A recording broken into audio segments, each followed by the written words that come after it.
Roger Show. 560 QAM to talk to Neil. Call 567-0560. Toll free in Dade and Broward. Or pound 560 on your cell phone. The opinions of Neil, his guests, and callers do not necessarily represent those of the Beasley Broadcast Group, its staff, advertisers, or agencies. No. Now, here's Neil Rogers on 560 QAM. Buffalo blows and so do the Bills. Oh! There's no need to fear. The undervotes are here. They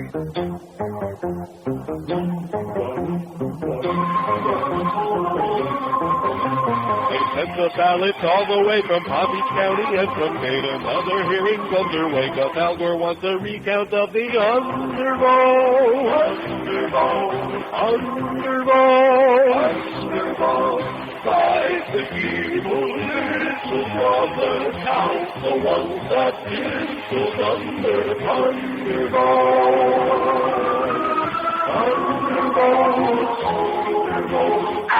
10:01 at 560 WQM. Happy Monday to you. As the beat goes on, it just goes on and on and on. Is there any end in sight? No. And if you thought that Judge Sauls, who's one of my favorites, I love that guy, Sanders Sauls up in Leon County, if you thought he was going to rule this morning, guess what?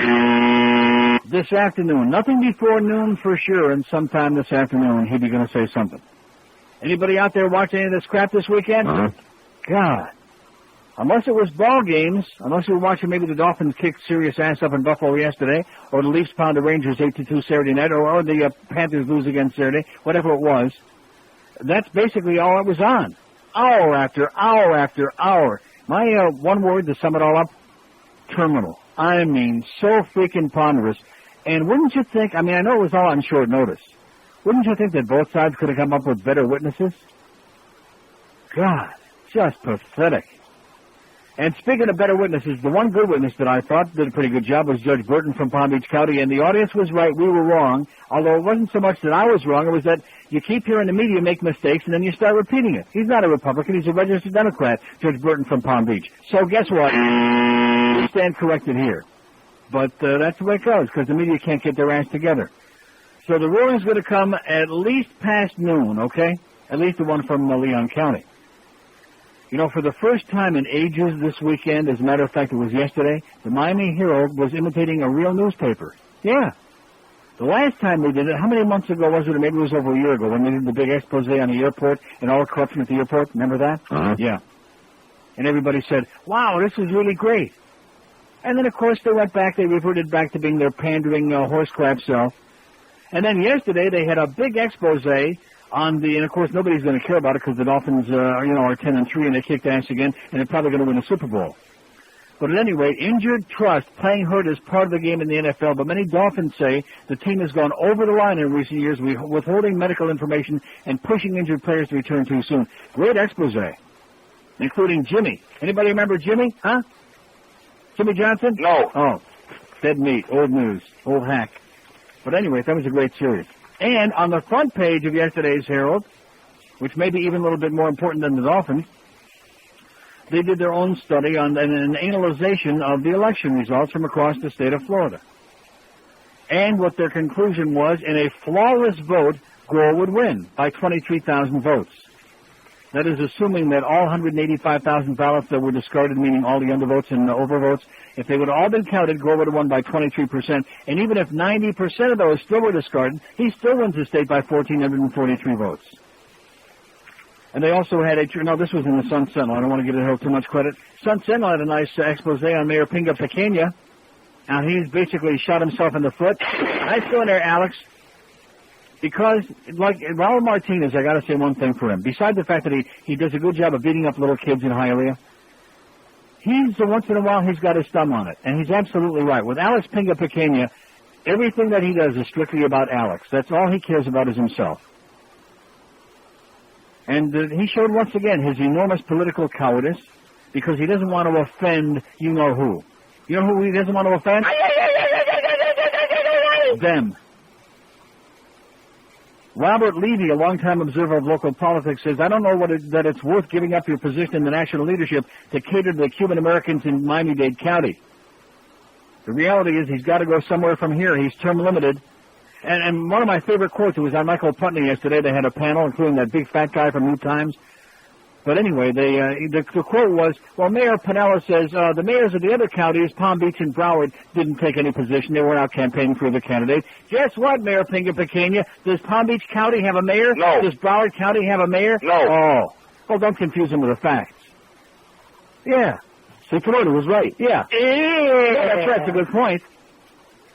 Chris Antley's dead.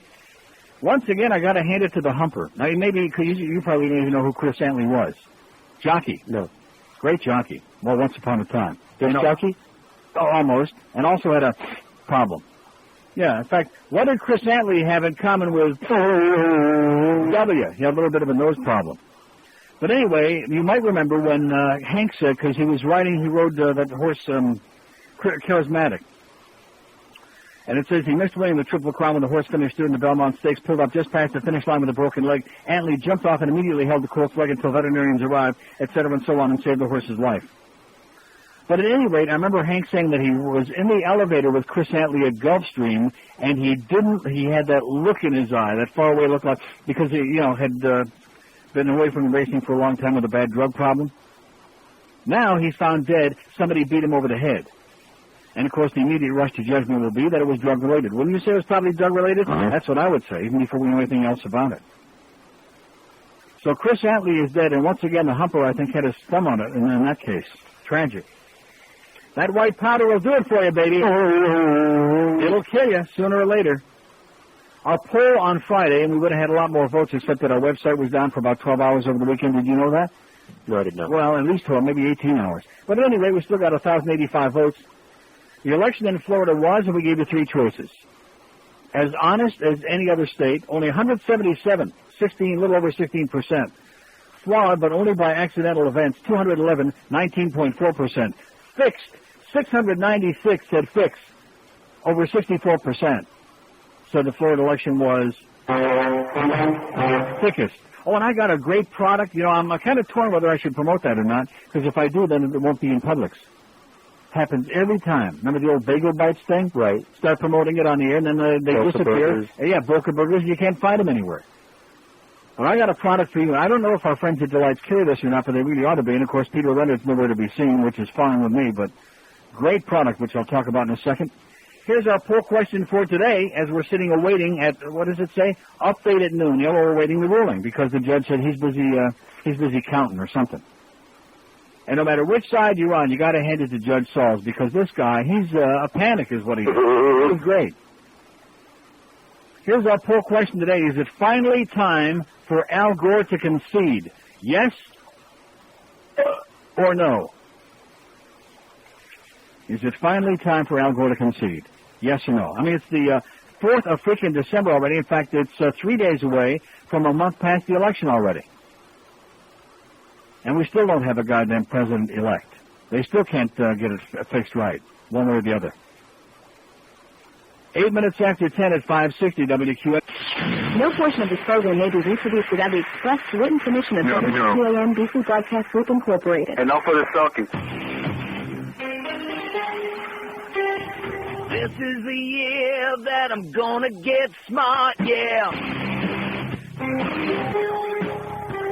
The holiday frenzy has already started. Think you're ever gonna see my face in the crowd? Pushing and a shoving, don't think so, pound. Not on your line, ain't gonna be in no store. That's what my computer's here for. I'm going the lazy ass way and shop online. Not on your line, well that budget is never. Now I don't have to hit them all ever. I can click a mouse and hear the sign. Not on your life. 10:13 at 560 WQAM. The thing in Seminole County, the hearing is on Wednesday on a lawsuit that individuals filed in Seminole County to get all the absentee ballots thrown out. The more I think about that, the more ridiculous it is. It's not acceptable. Now, George is giving me a look like a blank stare. It's not acceptable. How about the thousands of people, the thousands of absentee ballots who voted legitimately in Seminole County? No, that's not right, but that's what they did in Dade. They threw out all the absentee ballots? Yes. No, they didn't.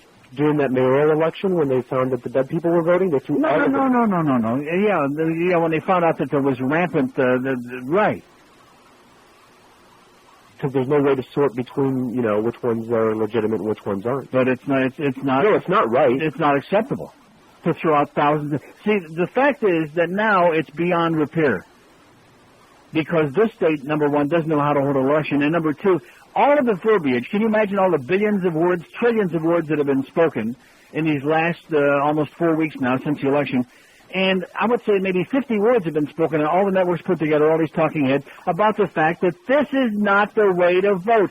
Paper ballots have got to go, baby. No more freaking paper ballots. And during this trial in Leon County over the weekend, every goddamn expert, the guy who invented it, who upgraded the machine, and the guy who invented it they were quoting from, this is something from the Stone Age. And about, well, make sure that you clean off your chads before you put your ballot in the box. What kind of crap is that? Clean your chads. And they're not talking about this. If nothing else comes out of this election, because it's never going to get done right. They're never going to know who really won this state. I got a pretty strong opinion about it, and so do many of you, I'm sure, or most of you. But the fact is, we'll never know for sure. It's broken beyond repair. And then we got this one asshole over there in Collier County who just happens to be a Bush campaign manager from Missouri who comes in. He's filing suit to get to declare the hand recounts unconstitutional. This is the same candidate who 3 years ago signed the hand recount in Texas bill into law, which the Republican there, I should have kept that story. You read it every day on the air. The Republican running for the state legislature challenged the results, demanded a recount. He got it. He lost by 2,000 votes. He lost actually by a few more than that after they finished the recount. There were a whole bunch of dimpled ballots, and they counted every single one of them. Every one of them. Nobody argued about it. Nobody said, oh, this is ridiculous, dimples and pimples. Yeah. And that was okay. When Republicans want to count dimpled ballots in Texas, it's okay. But if you want to do it in Florida because it isn't expedient and doesn't, fall in line with what they're trying to accomplish, then it's bad and let's throw it out, and hand recounts are bad. No more paper ballots, no more voting in the Stone Age, because if this is really as important as they tell us, if this is all that important as to which one of these guys is going to flush all our money down the toilet the next 4 years, then wouldn't you think that it would be important enough to maybe, get it right? Oh. No, we don't want to do that. But again, like I said last week, this is an area famous for asking questions to try to trick the voters. If you're for something, vote no. If you're against it, vote yes. It doesn't take a rocket scientist to figure out that when they put something on a ballot like that, they know that they got a Chinaman's chance in hell of getting it passed if they put it on their right, so they put it on their cockeye, assuming that most people won't understand it, and more often than not, they get their crap through that way. But it's supposed to be so goddamn important. No more paper ballots. That's what everybody ought to be screaming about. And no more crappy candidates. I didn't get too much response last week when I talked about the fact that the Democratic Party has really let us down badly. And, of course, the Republican Party has been taken over by the wingnuts. We've got to have a meaningful, not Ralph Nader, a meaningful third party in this country. We've got to have a real choice. This was the most pathetic choice in the history of the human race. 4 of the worst possible candidates. You could have just opened up a goddamn phone book and picked 4 names at random and done a better job than these 4.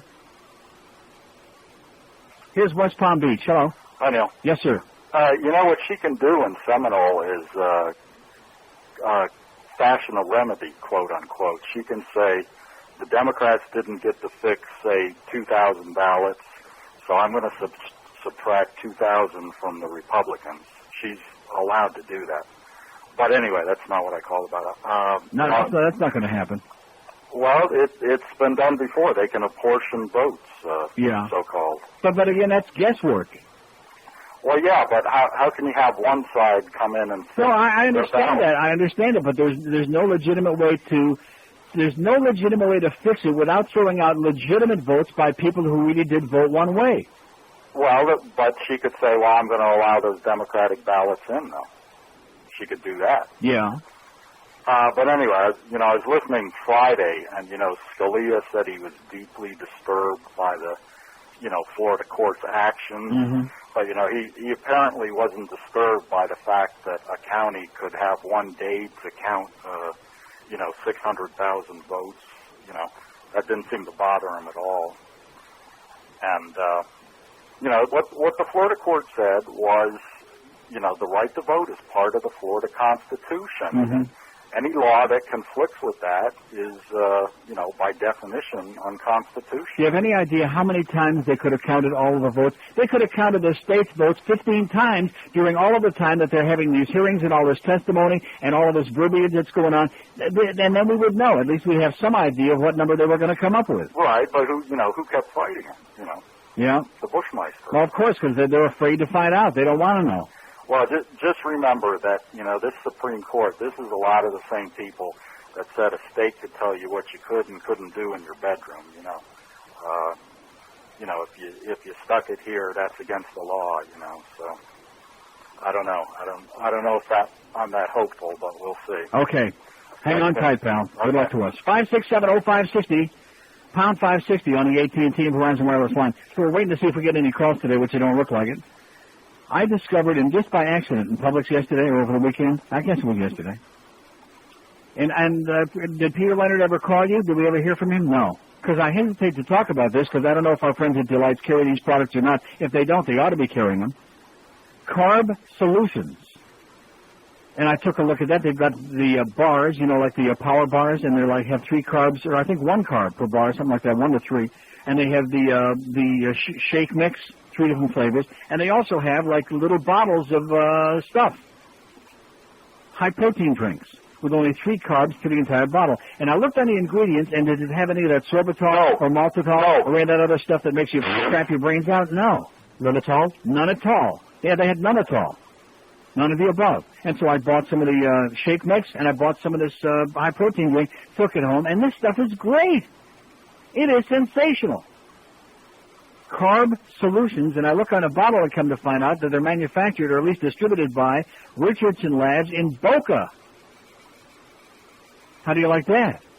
So maybe I can find a place, maybe it's got a toll-free number on here, maybe we can buy a whole bunch of it. I'm not looking for free, unless of course we can get it for free, but I'm like, well, it's all about free. What's wrong with that? Because I'm going on a liquid diet right now. Because I lost 95 pounds on the protein-sparing fast 25 years ago, and I discovered the only way, you can potchkey around with all this other stuff, the only way I'm ever going to lose any weight and get rid of all this IBS and GERD and all this other crap and clean out my system is by going on some kind of a liquid thing for the most part. Because with me, I don't know about you, but the more I eat, the more I want to eat.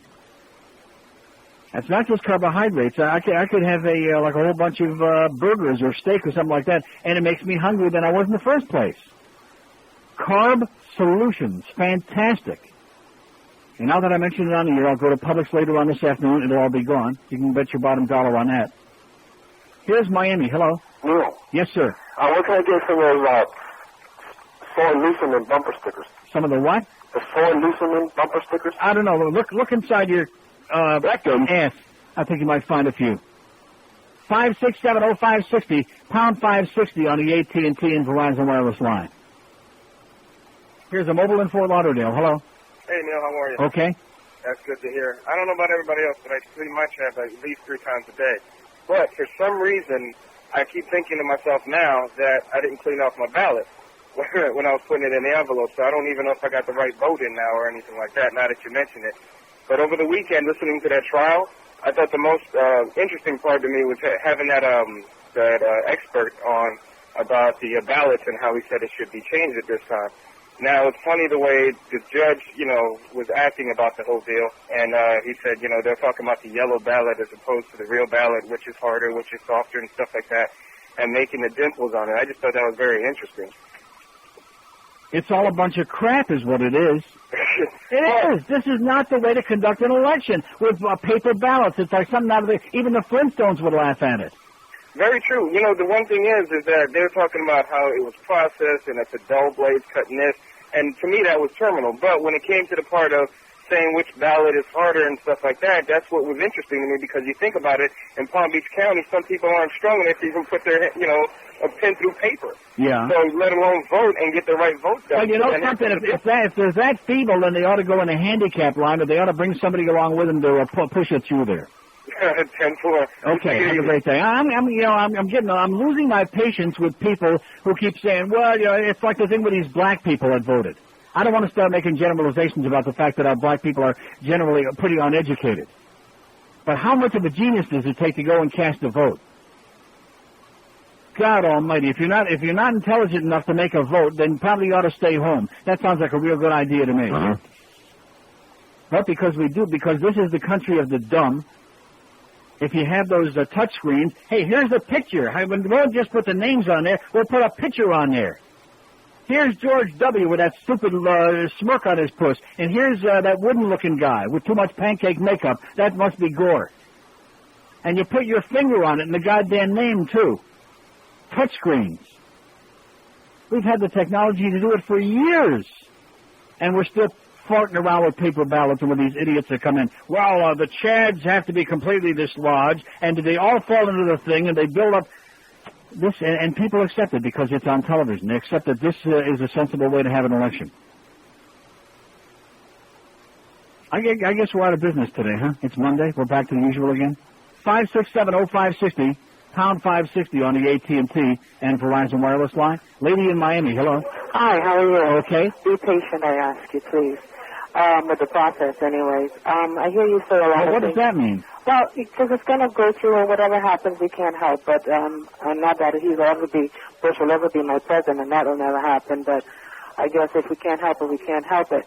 But my biggest thing is that we fail to see that the media made Gore into such a villain, and we all played along with it. And I think the man has been there for 8 years. The fact is, he was a crappy candidate. Why don't you admit it? He was a weak candidate. How is it that he's a weak candidate? How is it? Mm-hmm. The fact. What do you mean? How is it? The fact that he was running against the moron, and because he was not Clinton. Because he has a personality like a dead man. Right. Because of the fact that he's got the credibility of Jesse James. Right. Because of the fact that he's unable to relate to the people. He's non-human. He is non-human. Okay. He's disingenuous. The idea is that he's a crappy candidate, and he picked an even worse running mate, okay? See, she wants to go back before the election again and start all over. Am I going to do that? No. I'm not going to do that. I voted for him, and like I said, I voted against Bush. The Democrats couldn't have picked a worse candidate if they would have tried. If they would have started before the election and said, okay, we don't want to win this time. Let's pick somebody who can lose. They couldn't have done a better job. That's what a weak candidate he was. The proof is in the pudding. Weak. My little dog has got more personality in one paw than this man's got in his entire body. Oh, I get the creeps thinking about him, and he's great compared to Lieberman. So what does that tell you? And you wonder why they couldn't win. Fine, we have 400 open lines here this morning. Are we on the air? No. Oh, I didn't think so. It'll be a really good one when we get the transmitter on. 567-0560, pound 560 on the AT&T line, 1027 at QAM. Holy cow, Aaron's coming.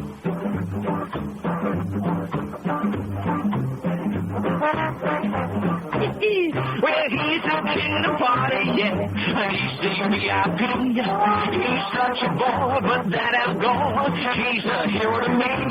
Well, he wants to keep them counting until they get it right. Don't hit the brakes, do what it takes. Yeah, he's ready to fight.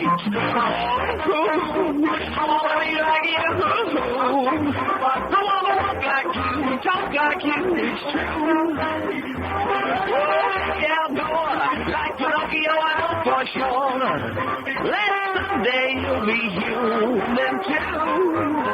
I believe I am human.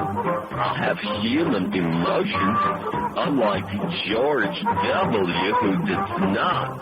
Well, he's the king of the party, yeah. A Texas VIP. Turn it worse than mush. That George Bush, he's a hero to me. Well, he wants to stop the counting, 'cause he's in the lead. He fried his brain on the party train with that wacky weed. Oh, I wanna be like you. I wanna walk like you, talk like you, it's true.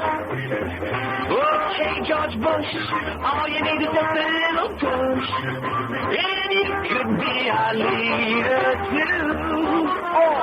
1033 at 560 WQMC with that thing in Seminole County. And here you got the Gore people saying, well, every vote's got to be counted. What's the problem? What are you afraid of? And then to throw out all those votes, of which thousands were legitimate. The only rational way to solve the thing would be to declare Florida's election invalid. Throw it out. And then, of course, Gore would win if they didn't go beyond that, if the legislature didn't immediately scurry in to name a bunch of electors. You throw it out, and then Gore's got the majority of the remaining electoral votes, and then he wins the election. That's not going to happen. But anybody who thinks that we had a valid, legitimate, real, honest-to-God election in Florida is on drugs, is on acid. Like that Pat Caddell, they're on acid, big time. But at any rate, what am I getting excited about? What the hell's the point? 567-0560, pound 560 on the AT&T and Verizon wireless line. Here's Miami Beach. Hello. Neil. Yes, sir. Toronto Maple Leaf fan visiting me from Canada. All right. You got two things here, Neil. You got a system that seems to be... Let me just say this before we talk about the system. We don't need no Eric Lindros and Mommy and Daddy Lindros on that team. 19 goals in 3 games. This team is a scoring machine. We don't need him to come up there and screw up our chemistry. Absolutely. The only thing he'll get is another concussion, and that will be out 2 games later. Exactly, and screw up the whole franchise. He's worth it. He's not worth it. No. You know, they were looking at signing him on consecutive 1-year contracts, you know, but I hope it doesn't happen. Don't let Don Cherry suck them into that. No way. Well, they seem to be getting on track, and they don't need him to help them along. Awesome. Anyways, Neil, election. 2 things I've got to say. One is your system seems to be working. This is a close election, and you're going to have these issues of contesting ballots, contesting voting, what should count, what shouldn't count. Yeah. You have to let it play itself out. And you know, half the people in this country don't even vote. You know, what right do they have to complain about the system when it doesn't? But the public loves complaining. That's one of our big hobbies. Well, then you know, and the media loves it. That's number 2, I think, is complaining. Well, and it's another media circus. Look at it, you know. On the other hand, you got a big problem in the system. We just had an election in Canada a week or 2 ago. Right. I can't believe that in this country they allow the results to be broadcast in certain areas before the polls have closed. Yeah, because the media rules the roost in this country. It's insane. Yeah. We have a law in Canada. You can't broadcast results in an area where the polls are still open. Mm-hmm. In Florida, they were broadcasting. They were given projections before the polls had closed in Western Florida. Right. Unbelievable. Mm-hmm. Unbelievable. You know what they should do? Everyone should vote one day. They should not tally the votes up. They should go on. You know, if the polls should close across the country the next day. 8 o'clock in the evening, prime time. The media can have their show. They can start counting the votes, and it won't prejudice anybody. I think we ought to bring Peter Mansbridge down from the CBC and let him give the results. Everybody will fall asleep before it's all over with. Nobody will know. Well, you know what? Half your anchors in this country are Canadians anyway. So, I know. You know, but I just couldn't believe the fact that you know, you still allow results to be. You see, if it was computerized, you wouldn't have that problem. Because the minute that the polls closed, they press a button, there's the results on a computer, and then they give them to the media and they put them on, and that's official. Those are the real results. You know what? Instead of all this hand job business. What's the hurry? The president doesn't start serving until 2 months later. There's no rush to count, for computerized. Yeah, but you don't understand the networks, man. It's we got to be number 1. We got to be first. You can put a simple X on a ballot. People can count them quickly. It's you don't need computers these days. Simple can work. It works. Yeah, but we don't have all those educated white people down here like you got up there. Well, you know what? You've got people who are certainly quite confident of making the process work. In England, they don't even have counts. They only broadcast the final count. They don't give you progressive counts as they do here or in Canada. I hear the Queen counts them in England. Well, the Queen Mother counts in England. I don't want to say which Queen. The Queen Mother. 100 years old. Okay, pal. Go Leafs, go. Take it easy, Neil. See ya. Bye-bye. Especially tonight. Well, the Leafs will probably tank it against the Panthers tonight. And I want to get into a hockey talk, but since this Leaf fan just called, you notice what I've always told you? Propaganda from the organization. Both newspapers this morning, both of our make-believe reporters on the hockey beat, David J. Neal in the Herald, Michael Russo in the Sun-Sentinel, just coincidentally today are writing the Robbie Niedermeyer propaganda from the organization. Oh, and the fans don't understand. Yeah, right. We understand he's getting over $2 million a year, and he's got 3 goals, and generally speaking, he stinks the joint out. And for the coach of this team to come on after the game the other night and make the comment that he's the most valuable player on his team this year, Pavel Bure's got 15 freaking goals, the guy's getting paid over $2 million to be on a checking line. Are you kidding, Terry? Is he kidding anybody? No. I don't think so. Sure ain't kidding me. Every year they try to take some. Of course, they've been trying to peddle Niedermeyer to the public for years now, since the beginning of the organization. Oh, this is going to be the breakthrough year. And then they stop with that line. Now he's a role player. He's going to be on the checking line for $2 million a year. You're not fooling anybody, whether it's Chris Wells or Peter, I stunk the joint out in St. Louis Worrell, or Robbie Niedermeyer. The organization ain't even fooling these fans with their 5 wins. God, am I getting worked up for it? Maybe it's this carb solution stuff, huh? Did we get any yet free? Oh. Did we hear from Peter Leonard yet? Did we hear from our friends at Delight? Do we know anything about this stuff? God, this place is just, you know what this place is? It's Greg Reed all over the place. That's what it is. You can smell it. Ooh. Wouldn't you say that he and the Beasleys are a match made in purgatory? Oh, yeah. Perfect match. The Neil Rogers Show. Sports Radio 560. QAM. Only in the Banana Republic, baby. Only in Miami. Hey, little Catherine, what's the deal? Making like a right-wing Ally McBeal. A little trouble governor is topping the field. And you're a busy beaver with elections and still going down. Down. Where she's the Secretary of War. There's nothing she can't fix. Can't fix. The Republican partisan fix. That's Catherine Harris, the Secretary of Bush.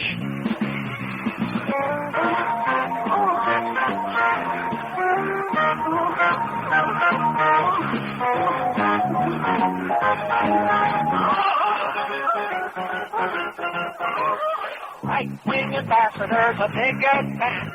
A little stinky finger's gonna get you there fast. Snuggle with the governor and get a free pass. But from the neck down, you got a tight little ass, you're going down. Down! You're the Secretary of Bush. There's nothing you can't fix. You're a Republican partisan bitch. She's our bitch. That's Catherine Harris, the Secretary of Bush.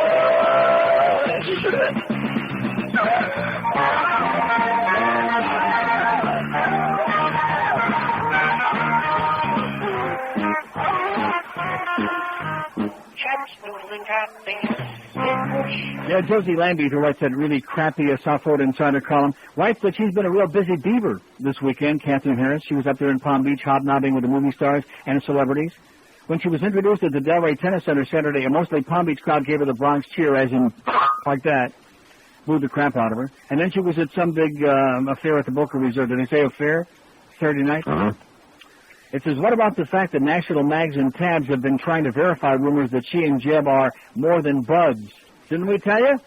Didn't we get that spy report here weeks and weeks ago? She said, I'm not going to even dignify that with a response. That's what she said. And she said it's about this big.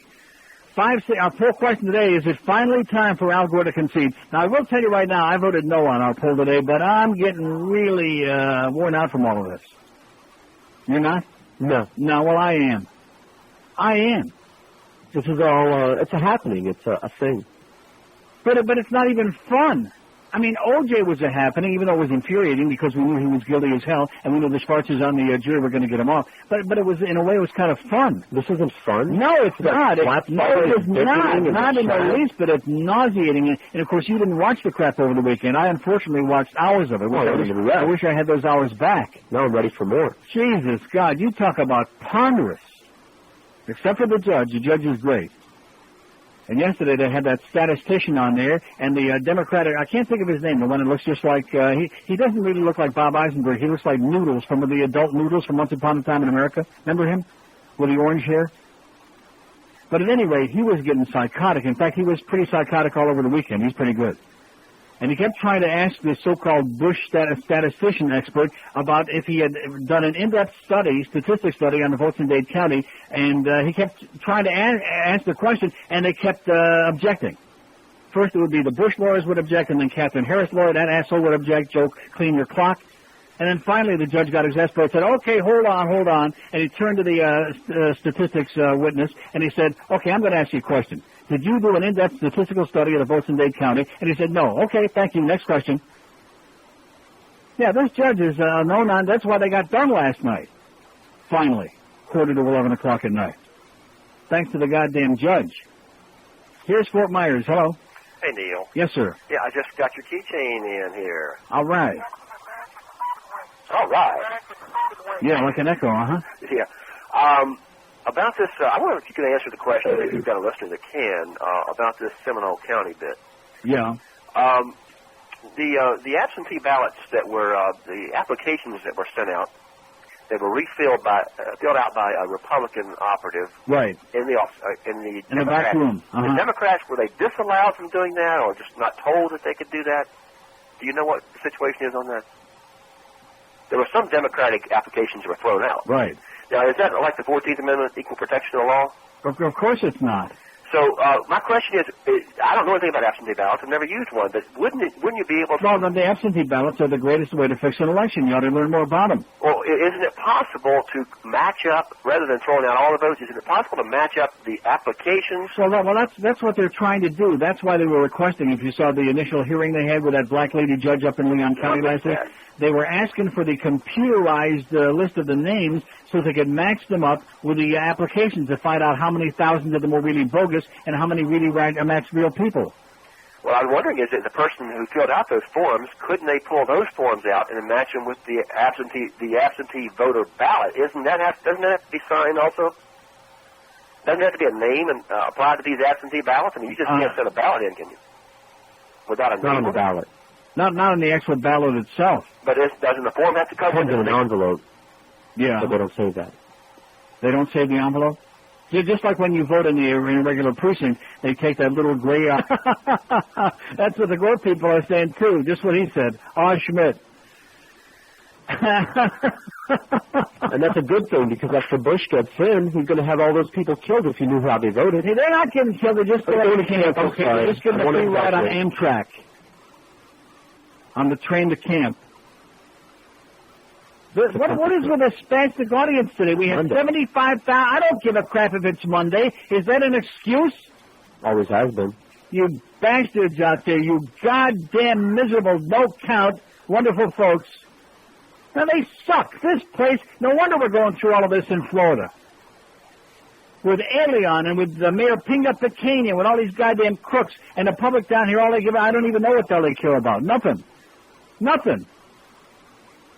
567-0560 pound. The world is laughing at Florida as usual. They were laughing at us during Elion. They're always laughing at us because this is a goddamn joke, this state. And don't give me that song and dance about, well, if you're so critical, I already live someplace else, okay, but I'm here because I need the money. Believe me. And because the weather ain't too bad this time of year. Pretty nice, as a matter of fact. But other than that, it blows. Here's a mobile in Coral Springs. Hello. Hey, how you doing? I'm doing good. Couple of things. First of all, did I hear you say earlier that you have GERD?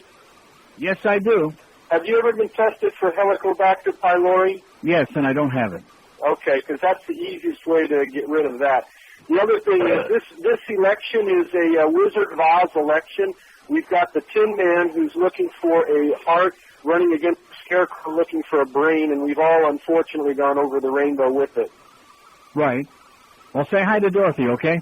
All right, you too. Say hi to Dorothy and the Wizard.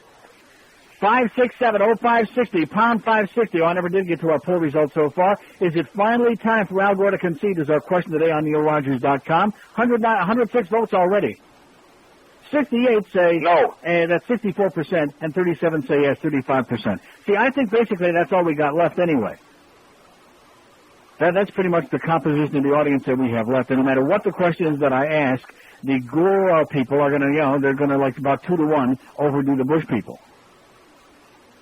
And as far as getting that Cuban audience back, George, you can forget about it. They're not coming back to them, okay? No, seriously, because if you don't agree with that hard-line, hysterical, it's the same thing with the old Jews in Israel and Jew Lieberman, and the same thing with the Cubans in Castro. I'm getting tired of it. This is an ethnic toilet, this town. Of all these professional ethnics who don't give a crap about the place where they live. All they care about is some place either 90 miles away or 6,000 miles away or some other bull crap. They don't care about here or the rest of us. And that's why this place is never, ever going to work, because it's never going to change. And all this baloney about, as time goes on and the old ones die off, I got news for you. As far as the so-called senior citizens, it seems like there's a factory somewhere they're stamping them out, and as the old ones die off, they send in 2 more to replace them. Just like with the old Cubans. Every time one dies, they bring in 3 more from God only knows where. Oh, and speaking of that, a Florida Keys woman who allegedly took her American-born 5-year-old son to Cuba without his father's permission is under suspicion of embezzling about $150,000 from her employer, the Monroe Sheriff's Office confirmed on Tuesday last week. There's an investigation into money stolen at the company where she worked, and she is a suspect, said Sheriff spokeswoman Becky Herron. She did leave the company suddenly, and she said she took that amount of money in tapes she left behind for her family. Arletis Blanco, 29 of Key Largo, disappeared 2 weeks ago from her home and job at nearby McKenzie Petroleum. And you know something? I don't see anybody protesting in the street that wants that kid back, who's rotting over there in Castro's Cuba. Do you see anybody protesting and carrying on about this broad that took that kid along with $150,000 she stole over to Cuba? No. I don't see it. And that's because Armando Gutierrez and Ramon Sanchez and all the other ringleaders don't give a crap about this. They haven't whipped everybody up into a frenzy yet. And by the way, that thing that he told me that, I'm not saying anything, but all weekend long I've been on the verge of suicide from that. But anyway, and you folks don't know what it is, and you're not going to find out. But anyway, and you don't want to know, believe me. Here's Pompano. Hello. Neil. Yes, sir. Hey, if you got so few calls, how come I got to wait so long? Every line is lit, sir. Oh, okay. What else you got to do? No. I got 3 other things for you, okay? Yeah. Number 1, I want to talk about something that's important other than the election. What is that? That's those great hamburgers at the Red Caboose. Okay. 567-0560, pound 560 on the AT&T and Verizon wireless line. Here's a mobile in Weston. Hello. Neil. Yes, sir. How you doing, man? Okay. Hey, Neil, where's Jimmy Carter? I was born here in the States when my parents were from Venezuela, and he was down there in the last election. Where's Jimmy Carter? Jimmy Carter. He's probably in Aintree with the rest of his family. He was down in Venezuela talking about how important the vote is and all this other crap and what have you, and where the hell is he now? In Aintree, like I said. 567-0560, pound 560. Let's get the BBC and CNN back in here again. I can feel it today's the day we're going to get those really good calls again. Can't you hear it? You can smell it. Here's a mobile in Miami. Hello. Hi, Neil. How are you? Okay. I think I'm on the verge of declaring a moratorium on any discussion of this whole election crap and getting back to doing the Neil Rogers show again, because I'm just spinning my wheels here. These people have got nothing to say about it. You may like this phone call. I voted Republican, but after seeing how this crap went down, how they stole this election, even I mean, I'm so embarrassed to say that I voted for that guy. And what was the big deal? I want all these Republicans to listen. What is the big deal of having a recount of the entire state, to know who is the real president and not just somebody who, stole the election and paid people off? That's ridiculous. Well, when you steal an election, you don't want to have a recount. That's the problem. Speak for itself. Some idiot in there that the people don't want. And I'm Republican, but I do not stand behind Bush. Well, didn't you just tell me that you voted for him? I did, yeah, I voted for him, but after I saw how he ran afterwards, I would never vote for this man again. Yeah. Believe me. This is just ridiculous. Well, so you're one of the 537 then. I don't know, you're laughing, but I don't want to make you feel too bad, but it sounds to me like you're one of those 537. But you know what? If Vote wins, I'd say more power to him at this point. Yeah, but you can't take your vote back. You're part of the problem. You're one of those 537, pal. Damn it. How do you like that? And he's bellyaching about the fact that he wishes he wouldn't have done it. Well, there you go. There you go. Just like those NATO people. And I see there's quite an article in the Herald today in the op-ed page by Brian, no, not that one. That's pretty interesting, too, about the deadline for appointing electors is not December 12th, it's really January the 6th. But at any rate, the other article by Dan Johnson Weinberger, who is the political reform coordinator for the Ralph Nader for President campaign. And you talk about chutzpah. He says, nothing was more infuriating while I was campaigning for Ralph Nader than getting a thumbs up from a Bush supporter. Keep on working for your dreams, went the cynical message, because you're shooting yourself in the foot. They were right because of our stupid voting system. So how do you like that, Dan Johnson Weinberger? There's another part of the problem right there, another chigger in the wood pile, who wasted his vote on that silly old person with a goddamn fan belt around his neck. God. Isn't there something now? Now that all these people who are part of the problem, now they're coming out and saying, oh, gee, I feel really bad now. Should have thought about that about, almost 4 weeks ago. 10:56 at 560 WQM. Sports Radio 560 WQAM Miami, Fort Lauderdale. A beat broadcast group station and WQAM.com for the world. Come on in and lay down on my couch. On an all-new Providence, Sid takes pity on a poor, severely disfigured man and performs oral sex on him until his head caves in. Great. Really good at this. Then she must perform delicate brain surgery during a power failure at the local Denny's so the man can speak again to thank her for the Hummer. It's all on Providence. Must-see TV on NBC. Hey, stupid! It's 11 o'clock at 560 WQM. Speaking of that, the Humper will be along. Hank Goldberg at Shula's at 2. Luke Shambi in the studio from 6 to 7. Panthers at Toronto to play the Maple Leafs tonight. Pre-game at 7, game time at 7:30 from the Air Canada Center, eh? In the meantime, simultaneous to that, 6:45 to 9:30, we got Hurricane basketball against North Carolina on Waxy 790. And then Kansas City Chiefs at the Patriots in progress after the hockey game on, I can't follow all of this, 80K after all that, around midnight. We got sports up the ass, baby. Rectum. You got it. Here's a call from Tampa. Hello. Yeah, Neil. Yesterday morning in the case heard up there with Saunders Sauls, in open court, the Bush statistical guy on cross-examination admitted that if the 9,000 uncounted dead ballots were counted, Gore would get a net gain of 600. Did he say that? Yes, he did, and it was said that. Now, Judge Sauls tried to stop it. They were all objecting and jumping up and down, but it came out at least 3 times out of his mouth that it would result in a net gain of... I'm not so sure I believe that. Well... because they didn't count the heavily, the Little Havana precincts. They weren't counting any of those?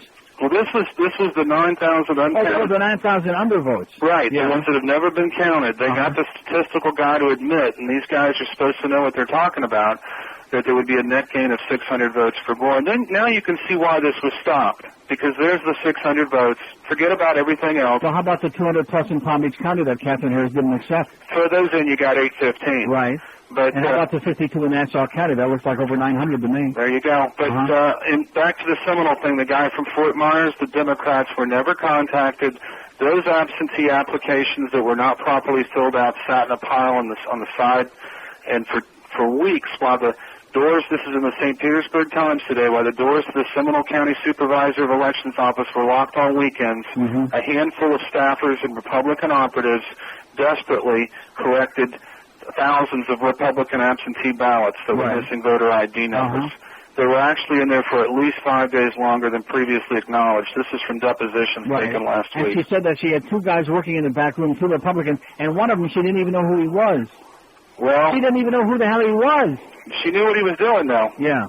Anyways, there's 600 in Dade, the 215 in Palm Beach, the 52 in Nassau. This is who won the race. It's I say call the whole thing off. Well, let's just put the right guy in there. Okay. See ya. Bubba.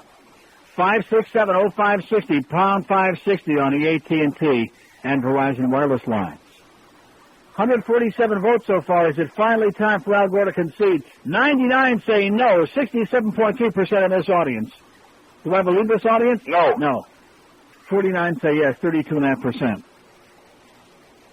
Here's a mobile in Fort Lauderdale. Hello. Hey, Neil. Yes, sir. How are you today? Okay. I had a couple of points I'd like to make for you. First of all, back in 1996 in an election on the West Coast in a town called Newport Richey in Pasco County. Yeah. There was a Republican who lost the election to a Democrat. 6 weeks after the election, they had a recount, hand recount. Mm-hmm. Guess what happened? Overturned. That's right. Right. So why are the Republicans so afraid? Why are they so afraid? Why can't we have because they know they lost. It's not complicated. I know. But still, I agree with you 100%. 100%. Yeah. They lost. We know they lost. You know they lost. And you know what? George Bush knows he lost. But there's never going to be any way to prove it. And there'll be a way. But how's that going to happen? By the Freedom of Information Act. Well, yeah, but that's going to be long afterward. That's going to be months down the road. You're right. How embarrassing is that going to be if the legislature meets and picks 25 electors for Bush, and Bush winds up winning the presidential election by 1 electoral vote and gets into office, and then some group comes in here, the New York Times or the Wall Street Journal, and they say under the Freedom of Information Act they want to examine all the ballots, and they finally go through that laborious thing, count all the ballots, and guess what? Gore actually won a popular vote, but he's not the president. How's that going to look? That's going to look real bad. You think they're calling us a banana republic around the world? And Jeb. Yeah. And Jeb. Okay, wait there. Calm down. As I was starting to say, if you think they're calling us a banana republic now, just wait till that would happen. And the only reason that it's happening, besides all the hanky-panky, is the fact that the paper ballots... Didn't I read that weeks before the election? That story from Newsweek about the fact that they love the absentee ballots and the paper ballots because that's the best way to fix an election? It's the tool of choice. Yeah, the tool of choice. It don't take no fool to see that tool.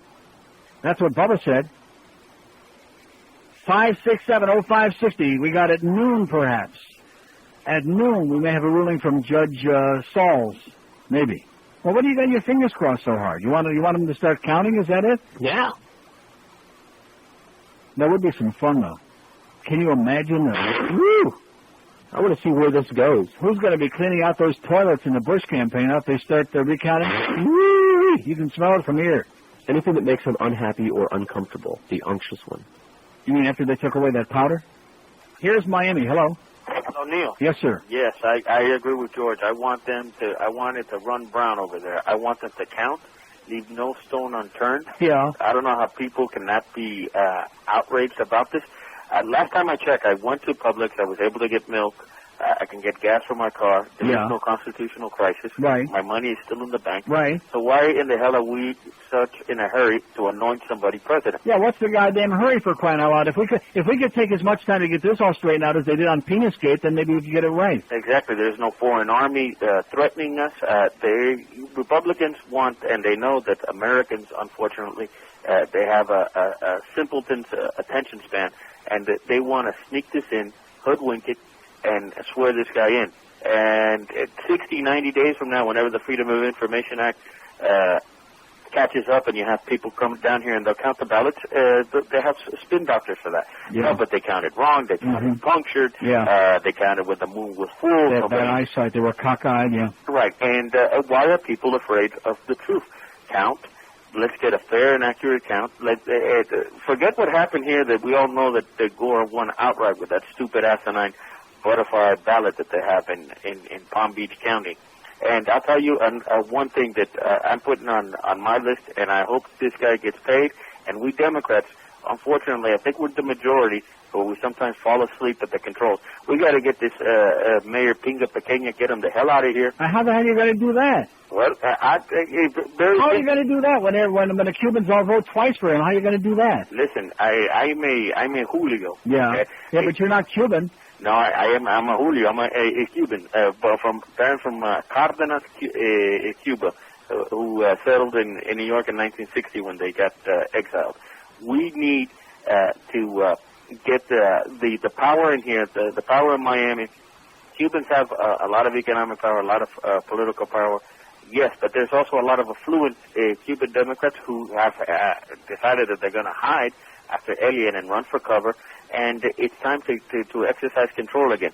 This guy Pinellas has got the backbone of a jellyfish, and we got to get him out. We got to clean out that Republican legislature. Eventually, all these old crooners are going to die. And it's not going to happen. It's a redneck state. You're not going to clean it out. But take a look at what you're talking about. Well, I think the demographics on the state, we now have the 2 Senate seats, okay? And Graham is pretty much a lock-in, okay? The congressional district, I don't know how the Florida delegation is, if it's more Republican or more Democrat. But the legislature here, unfortunately what happened after Charles passed away here at the state level, they haven't been well organized. I don't know what good candidates they've run in the for the state house districts and what have you, but they need to make a concerted effort to put money in here. I don't know if the DNC's got to pump in cash in here or do what. But first you get Bush out. Once you get Bush out, then you have the governorship, you have the 2 Senate seats, and that starts the bellwether swinging the other way. Now, don't forget, we got the ace in the hole, baby. We can always fall back on Buddy McKay. And you know what? Yeah. The demographics of the state are going to change because there are more and more Hispanics coming in every day from Colombia, what have you, and other Hispanic groups, non-traditional, others than Cubans, tend to register Democrats. Okay. Well, thank God. And make sure they bring the good drugs. Yeah. So count, and this Bush bastard. We can't let this slide. Okay. Better answer that. I think it's Lawton on the phone. Better grab it. Calling from the other side. 5670560 pound 560. It's a mugwump state. I mean, this guy don't want to admit it. You got rednecks and Cubans, which I hate to be redundant, but that's what you got. It's a redneck state. It's a miracle that Gore damn near won the damn thing. Or actually did win it, but they're close. I mean, they only had to steal, 50,000 votes to get it away from them? Uh-huh. That's too damn close for comfort. Whatever happened, bring back Leroy Collins. You don't remember Leroy Collins, do you? How the hell did he ever get elected governor of this state? I mean, he was Southern, and he spoke with a heavy Southern accent, but he was like a real human being. Many years ago, governor of this state. He was a great guy who was slightly to the left of Attila the Hun. 10 past 11 is 5. And, of course, the only way Democrats do ever get to win the governorship is with a bumpkin like, Childs or Buddy McKay, which didn't do too good. Somebody like that. A bumpkin. Can't beat that gator meat.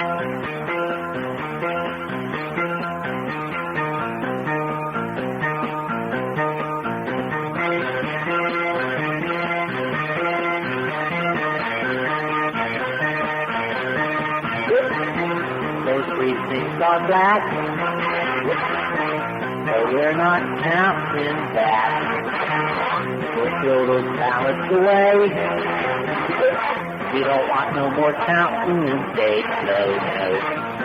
What else can we do?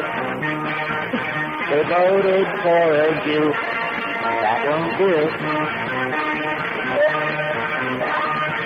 County harassed is ordered to have. The count stops the stall. The successor will see with Jeb for drink. Keep all there all night long. Party to those precincts are black. We're not counting that. Everyone go away. There ain't no canvassing today.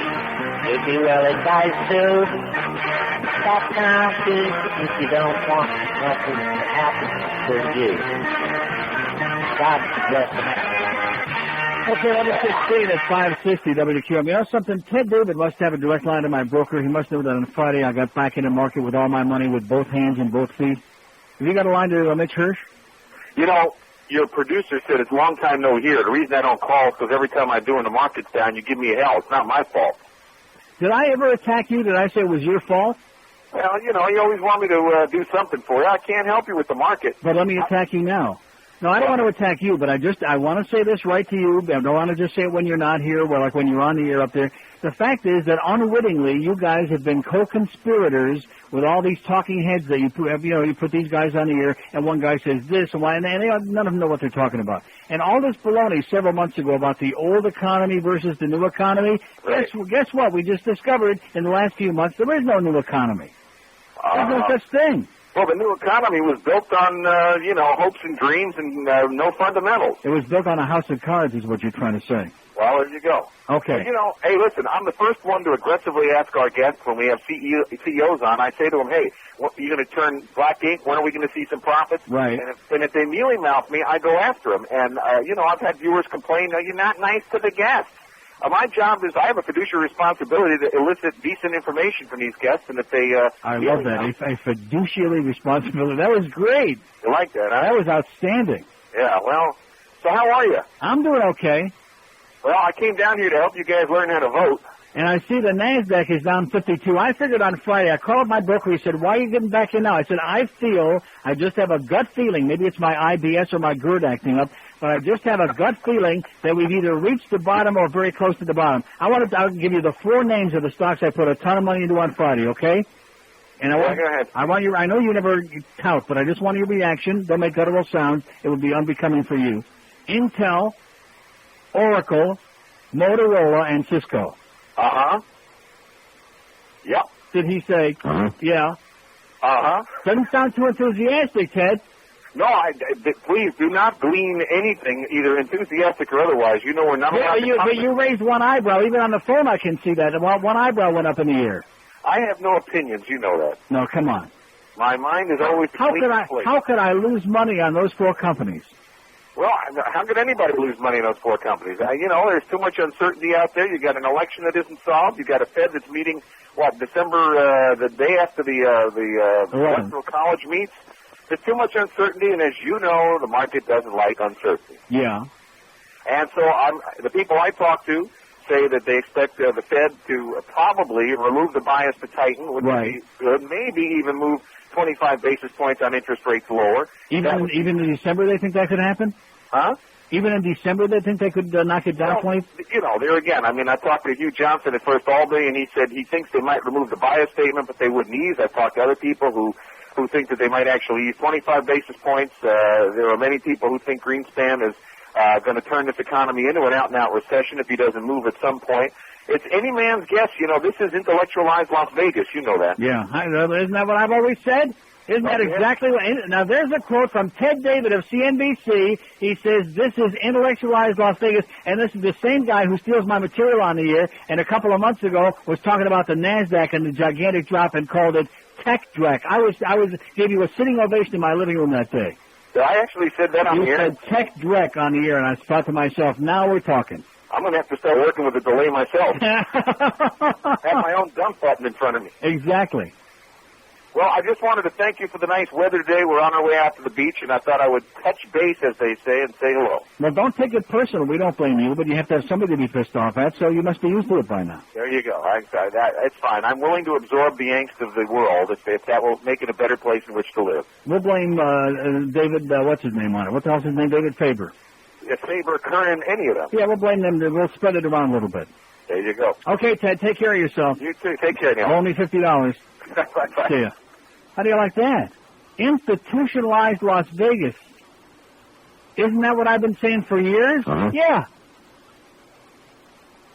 It's gambling for pseudo-intellectuals. And I just put all the rest of my money back into stocks on Friday. Thanks for telling me now, Ted. Jesus. Only $50. That's okay. How'd you like the reaction you gave me to my 4 companies? It was kind of like, yeah, you're going to lose your ass. Too bad I didn't tell them about Xerox. No, I didn't buy any more Xerox. I think it's time to triple down on Xerox.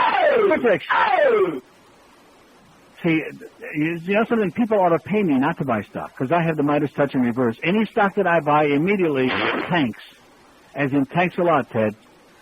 567-0560, pound 560 on the AT&T and Verizon wireless line. Here's a mobile in North Miami. Hello. Hey, Neil. Thank you for taking my call. Thank you for making your call, sir. Okay.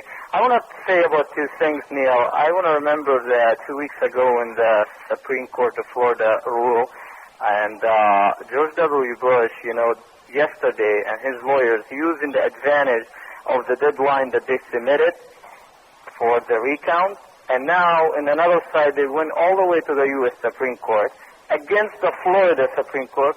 By the way, let me just interject. The U.S. Supreme Court is not going to be handing down a decision today. Go ahead. Well, I hope so. Well, one more thing. He is the person run all the time his campaign about power from the people. And let's say now it's going to be a recount. The only way he's going to get the election from the people is for this legislation in Florida. They're going to decide that he's going to be the president. So he's given the government the power. Okay, thanks. Thanks for repeating the same thing we've heard 50 million times. Thank you. Is it just me, right? You get the feeling that we have the same people calling the show every goddamn day, repeating the same trite cliches, the same boring, ponderous... That's why I'm telling you, I'm running out of patience. I know that's not the politically correct thing to do, especially with our audience, but I'm just about at the end. I'm just about at my wit's end. 567-0560, pound 560 on the AT&T. I mean, it's not fun. even in a very perverse way, the Alien thing was fun. Look at all the cast of characters we had there. We had the fisherman. We had Maris Greasy Ass. We got characters. We had the family drunks. I mean, the only drunk we got here is one of the candidates. 567-0560, pound 560 on the AT&T and Verizon wireless line. Here's Hollywood. Hello. Neil. Yes, sir. I like the bush. Yeah. Yeah, I'm a black man. I vote for Bush. Yeah, good. Yeah, he likes the bush. Better watch it. They'll throw your ass in a burning bush, Schwarzer man. 567-0560, pound 560 on the AT&T. This is pathetic. I'm playing music today. Now that I know Ted David is here, I'm playing music. I'm going to watch CNBC and squeeze for my stocks. The Dow's up 90 points. That's not too bad. But that NASDAQ, that tech dreck, as Ted David would say, and then he denies that he remembers saying it. Nice going, Ted. That's always a good alibi. Oh, did I say that? The NASDAQ's down another 58. Here's a mobile in Weston. Hello. I have a question about that roller coaster on Sheridan Street, that hurricane. Why isn't that damn thing running? I mean, they built it with all that darn wood, and it's not... 56705. Every couple of days, this same jackass calls, and he doesn't even say hello. He starts rambling on about some idiotic thing. Give him some help, okay? Here's a mobile in Hollywood. Hello. Hey, Neil, how you doing today? All right. Listen, I've been listening since the cat, and I love you. You're just great. But I just wanted to tell you, you've been talking about the stocks, and I've been in the insurance business for 28 years. Yeah. And I can tell you this, that the secondary market or the reinsurance market has really increased their rates, and typically when they do that, there's a recession on the way. Yeah. So that's what I would, take a look at. So in other words, you tell me I made a bad mistake by getting back into the market with all that money on Friday? Is that what you're saying? Well, not necessarily, but long term, when you see the rates go up in the reinsurance market, which turns around and the retail turns up, doubling and tripling rates, that means that, since they're earning their money in the market and interest rate, that they're not going to make that kind of money, so they're increasing the rates here. Yeah. So typically that's going to turn around. Do you have any idea what this man is talking about? No, I don't either. You're going way too fast for me. I haven't got the foggiest idea what you're talking about. I bet even Ted David wouldn't understand what you're talking about. Well, what happens is when you buy insurance from the market, from like State Farm, Allstate, yeah, they have to turn around and buy insurance from insurance companies before they give it to you, and they call that reinsurance. Yeah. So when the reinsurance markets raise their rates, then all the insurance rates out here, retail, start doubling and tripling. Mm-hmm. For businesses and trucks and autos, whatever it is. And when you see the rates doubling and tripling from reinsurance, there's typically always been a recession on the way. So that's what their actuaries are. Well, let me ask you this: how do they know that? I don't know, but apparently they do. They have a ball. Have they been calling that tarot card reader there on MTV? Is that it? I don't know, but these people, basically, the insurance companies own so much property and so much real estate and have so much money in the stock market that, they're one of the biggest players in the world. So I would consider that they know more than we do. Okay, I'm going home and cashing everything in this afternoon. 567-0560, pound 560 on it. We'll take a poll on that tomorrow. Is there a recession on the way? Are we going to have a goddamn depression? Does anybody have any money left? No. That's only money. 27 after 11 and 560 WQAM. The Neil Rogers Show. Sports Radio 560 QAM. I want to bang you in the butt, honey.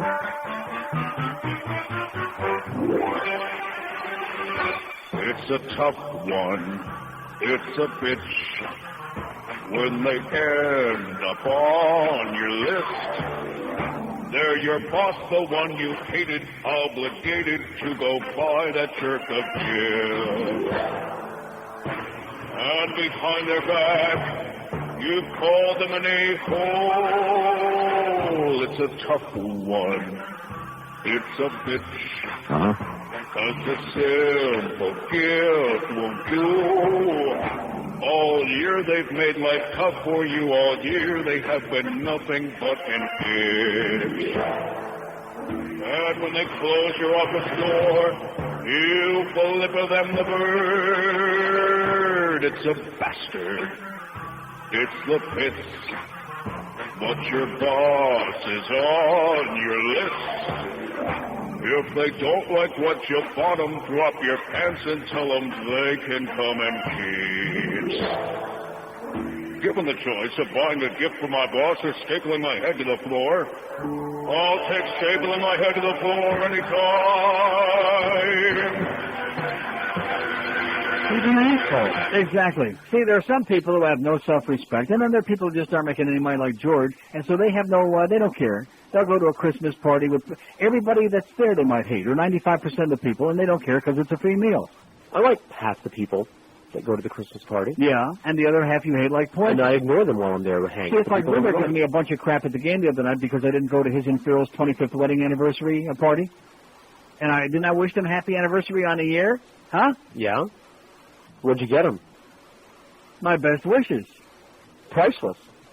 Let me ask you something. How many meals have I bought them? 100. Do you think I owe them something? Did they give me a birthday gift? Do I give them a birthday gift? No. No. Being somebody's friend doesn't mean you have to buy them gifts. Although he did say he wanted the gift. But nevertheless. But he gave me crap at the game the other night because I didn't show up. Well, you should have done it for Farrell. No, I would do anything for Farrell but that.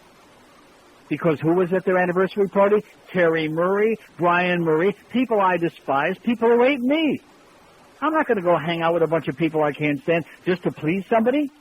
It's just not going to happen.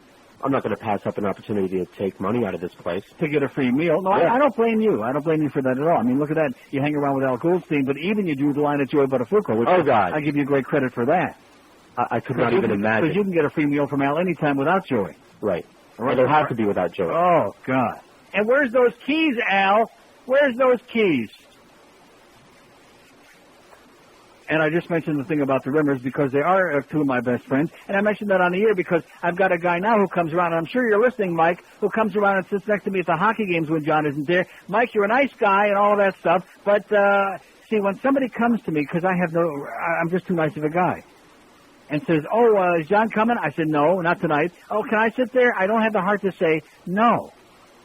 No, because the first thing that he does is start telling me that Rimmer's an asshole because because Mike is a nice guy, but he's a groupie. He's a groupie. And so he went up, out in the hallway somewhere to Denise Potvin and said hello to him, and he spoke back, hey, how you doing, and put on an act for him. So therefore, that makes Denise Potvin a nice guy, even though in reality he's the asshole. And I guess Rimmer was either busy or something else on his mind, and he said, and Rimmer wasn't real friendly to him. So then here's this guy I don't even know sitting next to me in my seat telling me that one of my best friends is an asshole. Of course, George tells me that about Rimmer all the time, but I can tell you the source. No, seriously. I mean, doesn't that take a lot of gall for somebody sitting next to you in your seat and telling you that one of your best friends is an asshole? Hey, Mike, Ray Milland is going to be sitting in my seat from now, an invisible man. You're a good guy, Mike, but no, the answer is no. Don't sit there. He's got a point, though. What about Ray Milland? Are you going to start picking on Rimmer again just because he never bought you that lunch? He's still trying to find the money in there in the middle of the mountain of butterflies. Well, if you cut him a check for his anniversary. He said butterflies are free. Here's a lady mobile in the Grove. Hello. Hi, Neil. How are you? Okay. I'm proud to be a Republican, and the more that I hear people talk about this whole issue, the happier I get. Why are you proud to be a Republican? Because of Trent Lott? Tom DeLay? I'm sorry? Pat Robertson, is that what makes you proud to be a Republican? I'm proud to be a Republican because when I hear... Jerry Falwell? When I saw the trial this weekend, and Richard did you see it, by the way? I saw it. Let me ask your opinion. I hope you agree with this. I mean, the Bush lawyers obviously did a much better job than I don't agree with that at all. You think the Gore lawyers did a better job? No, I think they both did about equally well. But then again, I'm watching it, a little bit more objectively than you are. If they would have had Effley Bailey and Johnny Cochran and Bobby Shapiro and these guys, you still would have said the Bush lawyers did a better job. Because you have no objectivity. I watched it as objective as I possibly could. It seemed to me, for example, the first witness that the Republicans brought yesterday, or was it on Saturday, they just skewered him. They just made the guy about the plastics and the rubber, they made a fool out of him. Overall, am I wrong? Am I wrong about that? Am I wrong about that?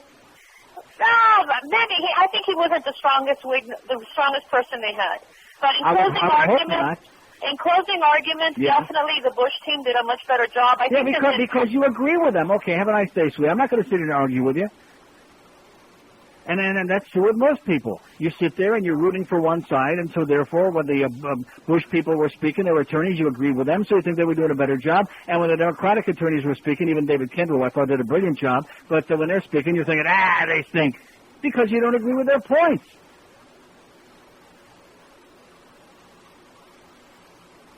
Well, what's the point? Am I going to waste my time arguing with somebody like that? Of course not. I mean, you're entitled. But this business about proud to be a Republican, based on what? Based on the $75 million of taxpayer money that they flushed down the toilet with that Penisgate crap? Based on Bob Livingston? Based on Henry's Hyde? Based on Dan Burton and his illegitimate kid? Which of those things are proud to make you a Republican? Based on Newt Gingrich and his dead wife? I'm going to say it again, all you partisan people out there. I think both parties suck. I mean, the Republicans are more dangerous, there's no question about that. But both parties suck, and I'm one of the few people honest enough to tell you that. They suck. And I'll say it one more time. I voted against George W. Bush. Again. And you know something, I'm changing my mind. Remember the other day I said I'm never going to vote again? I'm going to vote every time from here on in, which is probably only one more time, 2 years from now. And I'm going to go to the polling place right up there, up the street from me, and I'm going to vote for every Democrat on the ballot. Every single one of them. I'm not even going to look at the names. Because while you're very proud to be a Republican, lady, what your party stands for today, I don't want anything to do with. And at the risk of sounding trite and cliched, let me repeat to you one more time. Hate is not a family value. And that's what your party stands for. So count me out. 5670560, pound 560 on the AT&T and Verizon wireless line. Any minute now. Like in about 20 minutes or so, we may be getting a thing from Tallahassee. How do you like that, huh? We may be. Or not, as the case may be. Maybe Judge Sauls is off his feet a little bit. And I don't care what anybody says. I thought he was great. And, of course, when his ruling comes down, then they're going to say, I never liked that judge in the first place. See, that's the way it's going to be. 22 before noon at 560 WQM. You ought to hear what Jeff Cohen said about all this stuff. I didn't say shit. No, because he's smart enough to keep his politics to himself. And I guarantee you, he ain't going to be giving Scott Cowan any free meals anytime soon. Maybe he'll be shipping some over. He does do takeout. Get Bush back to move!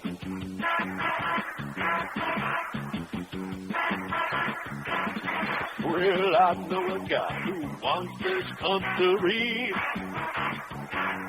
to be run by one family, the Bush dynasty. He won't let his state go to Gore away.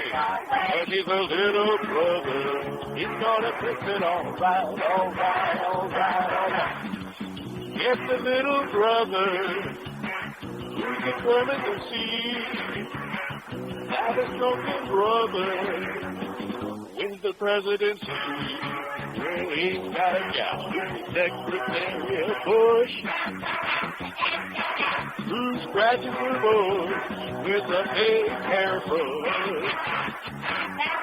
She'll work all night, making jail feel right.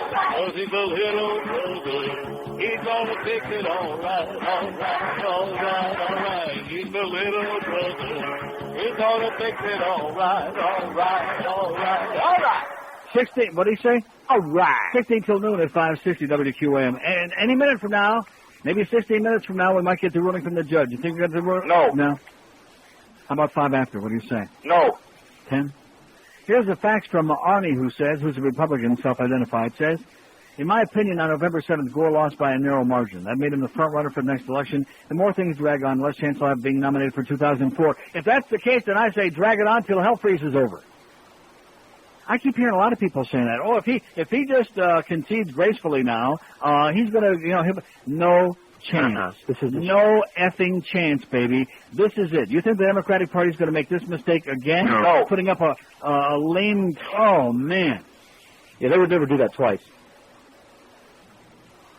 Unless it was Walter Mondale and Michael Dukakis. Hey, they won with Jimmy Carter against the man who pardoned Nixon. Oh, I'm sorry. And just barely won at that. Here's a mobile in Sunrise. Hello. Neil. Yes, sir. How are you? Okay. Steak and Shake was pretty good today. Steak and Shake. I did try it over the weekend, and the shakes are fantastic. They got a little work to do here and the other stuff. They'll get it down pat. But yeah, their chocolate shake is out of this world. Yeah, with a little cherry on top. Yeah. A couple of comments. Maybe you can explain it to me. I'm not a mathematician like the what was his name? The guy from Germany there on the witness stand. Heinrich Himmler. Yeah. He looked a little nervous. I thought I was nervous, but he made me look calm. Yeah. Yeah. Al Gore has the popular vote by, what's the margin? 300,000 plus, about 300 and about a third of a million. I heard that all the votes were not counted in California, the absentees, and they're not going to count them. Do you think that'll ever... Now, let me ask you this. Where does that keep coming from, that they're not going to count them? Why is that? I heard the Governor Davis out there on an interview with Larry said that there was no need to... Yeah, that there was no need to count them because of the, I guess Al Gore won by such a large margin that it wouldn't matter. It wouldn't affect any races there whatsoever. So I don't know why they're not going to count them. But that could change the popular vote. Wouldn't you agree? Possible, but unlikely. Okay. I mean, another comment. In the state of Florida, there's 67 counties. George Bush... And in addition to which, what difference does that make whether it changes the popular vote or not? Well, Al Gore keeps going around saying that, he won this election. I mean, it would make No, he doesn't keep saying that. He said he won a popular vote, but he respects the fact that that's not the way we elect presidents. Well, what difference does it make? Well, I keep, every time I hear the guy, he insinuates that more and more people want him to be the president. So, they're therefore in... Well, let me just let me put it to you this way. Based on the votes that have been counted, that's true. Right, exactly. And based on the electoral votes that have been decided absolutely conclusively, that's also true. But what's the point? Okay, well here's another comment. Wait 1 second. Again, and this time, read what we say to you in these 7 pages and try to get it right. Oh, hold on. The Supreme Court says the U.S. Supreme Court says, after looking carefully at the Florida Supreme Court opinion, we find there is considerable uncertainty as to the precise grounds for the decision. And the key question here is whether the Florida Supreme Court based its ruling on the U.S. On its own state constitution or its own state laws. Now that's important because the U.S. Constitution says that legislatures direct how electors are chosen, and if the Florida Supreme Court has based its opinion not on the law, which is passed by the legislature, but instead something else, in this case the state constitution, then it could be on very thin ice, Tom. All right, thanks very much, Pete Williams. We'll let you catch your breath and read that decision some more. We're going to go to NBC. U.S. Supreme Court reverses Florida Supreme Court decision. They lied with this, so they weren't going to decide today. They lied. He is an expert on this How do you like area. that? And what did I tell you? On the arguments, Professor Pildus, this is essentially what you predicted might happen, that they would send it back because there were too many references to the state constitution in the Florida Supreme Court's decision. Tom, I don't find this to be a surprising decision in light of the oral arguments. A great deal of uncertainty in the Supreme Court about exactly what the Florida courts had done. Justice Ginsburg suggested at the end of the argument this is a possible grounds for a unanimous decision by the Supreme Court. It means that the Florida Supreme Court was neither right nor wrong, but it may have relied on an impermissible reason. So the U.S. Supreme Court says we'll send it back to the Florida courts. Tell us again, with greater clarity, precisely what the basis for your decision is. We will maybe review it at that point. Well, the headline they're showing on there is incorrect then on MSNBC, or on NBC, and both. It says U.S. Supreme Court reverses Florida Supreme Court decision, which isn't true. They sent it back and said, take another look at it and we'll diddle around some more, which is a way of getting off the hook for now. About the meaning of Florida laws. Well, what kind of a headline is that? Not infected by an inappropriate reliance on... That's what the U.S. Supreme Court is saying, puts it right back in the hands of the Florida Supreme Court. And they could reach exactly the same decision a second time. All right, Professor Pildus, we'll ask you to stand by there. Let's talk about the political implications now with NBC. Well, somebody get this guy some speech therapy for Christ's sake. We're getting this decision from the U.S. Supreme Court. We're awaiting the judgment of a circuit court in Florida as to whether or not the formal contesting of this election can go forward. All of this is beginning to eat up time, and one presumes may be eating into the patience of the American public. Tom, 1 week from tomorrow is December 12th. That is the day that the Florida legislature must, in fact, appoint electors if they are going to step into this role. Guess what? Also wrong. Do just that. this is not good news for Al Gore. Even though it is not a complete reversal of the Florida Supreme Court, it will have to go back to the Florida Supreme Court for further review and further action. Also, Tom, not only the circuit court case you mentioned in the state of Florida, tomorrow in Atlanta, the 11th Circuit Court of Appeals at the federal level is also hearing another case about what had happened and transpired in Florida. There are going to be those three cases, plus the local court in Seminole County dealing with the absentee ballot situation. That makes a total of 4. All of those cases are critical to Al Gore. He needs to have the Supreme Court in Florida give him a clear victory on this remanding by the Supreme Court. He needs a clear victory today from the judge in Leon County, and he needs to hold off a defeat in the Federal Circuit Court in Atlanta tomorrow. It's a very difficult task ahead, particularly with only 8 days to go when those electors must be chosen. All right, thanks very much. They took the headline down. We have given Pete Williams a chance to catch his breath now and to read this decision more fully. Pete, what else have you been able to find? Now they changed the headline. The U.S. Supreme Court reaches decision. Another case, just like on election night, of the media rushing to judgment and giving out bogus information. Precisely what the Florida State Supreme Court was up to. And they cite earlier rulings in this opinion, Tom, in saying that ambiguous or obscure rulings by state courts shouldn't be barriers to a determination by the Supreme Court, but intelligent exercise of our appellate powers compels us to ask for the elimination of the obscurities and the ambiguities from the opinions in such cases. So they're saying it's always touchy for us to review what a state Supreme Court has done, especially when it appears to be ruling on its own laws. So we're just not going to go into the thicket right now because we frankly don't know where we are. And so they're saying to the state Supreme Court, try again, and if you do, we'll take another look at it. But they're just basically saying we can't be sure exactly what the Florida Supreme Court decision is based on. Now, you see what this boils down to. If they would have been recounting all along, if they would have finished the manual recounts, even if it was only these 13 or 14,000 ballots, then all the rest of this might be moot, because then Gore might have moved ahead, actually. And then, of course, the Bush people would be singing a whole different tune. And the Gore people would be singing a whole different tune. But that's not the way it is. The Bush people are trying to wrap it up, and the Gore people are desperately trying to buy time. I don't think they're ever going to recount those votes, but we might find that out in about 10 minutes. And let me say it again. Oh, look at this. Now they changed the headline a third time. U.S. Supreme Court sends case back to the Florida Supreme Court. Let me say it for the 8 billionth time, because you can never say this too much. The media is sick and needs help badly. Yeah, let's not get it right. Let's just get it first. And they did scoop CNN by several minutes on this, or at least by a couple of minutes. But did they get it right? No. No. Well, don't confuse them with the facts.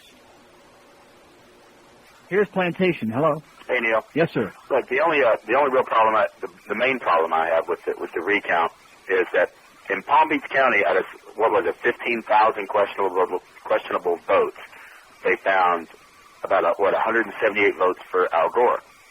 In Broward, in 1/5 of the ballots, about 1,500, maybe more, about 1/10 of ballots, they found over 500 votes for Al Gore.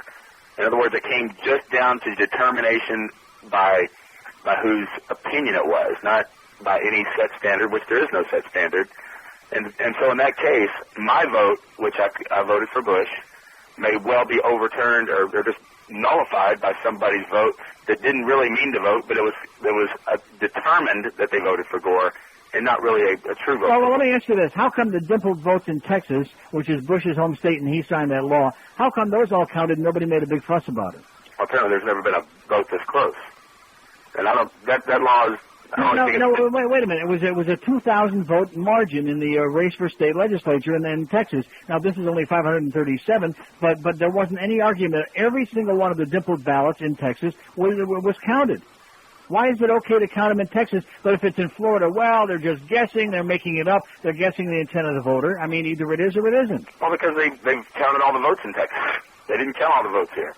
In other words, somebody's vote in Seminole County but isn't that what the Gore people wanted in the first place, was a complete manual recount in Palm Beach, Dade, and Broward County? Isn't that what they asked for? But in Texas, and they also said, let's recount the whole state if you want, and the Bush people said no. But originally they asked for 3 specific counties, They challenged the vote in those counties, and the Bush people could have done the same thing. And interestingly, even though Bush didn't challenge in some of the counties, like Polk County and Seminole County, they still picked up 100 extra votes in Polk County, 98 extra votes in Seminole County. Even without asking, they just went ahead and recounted.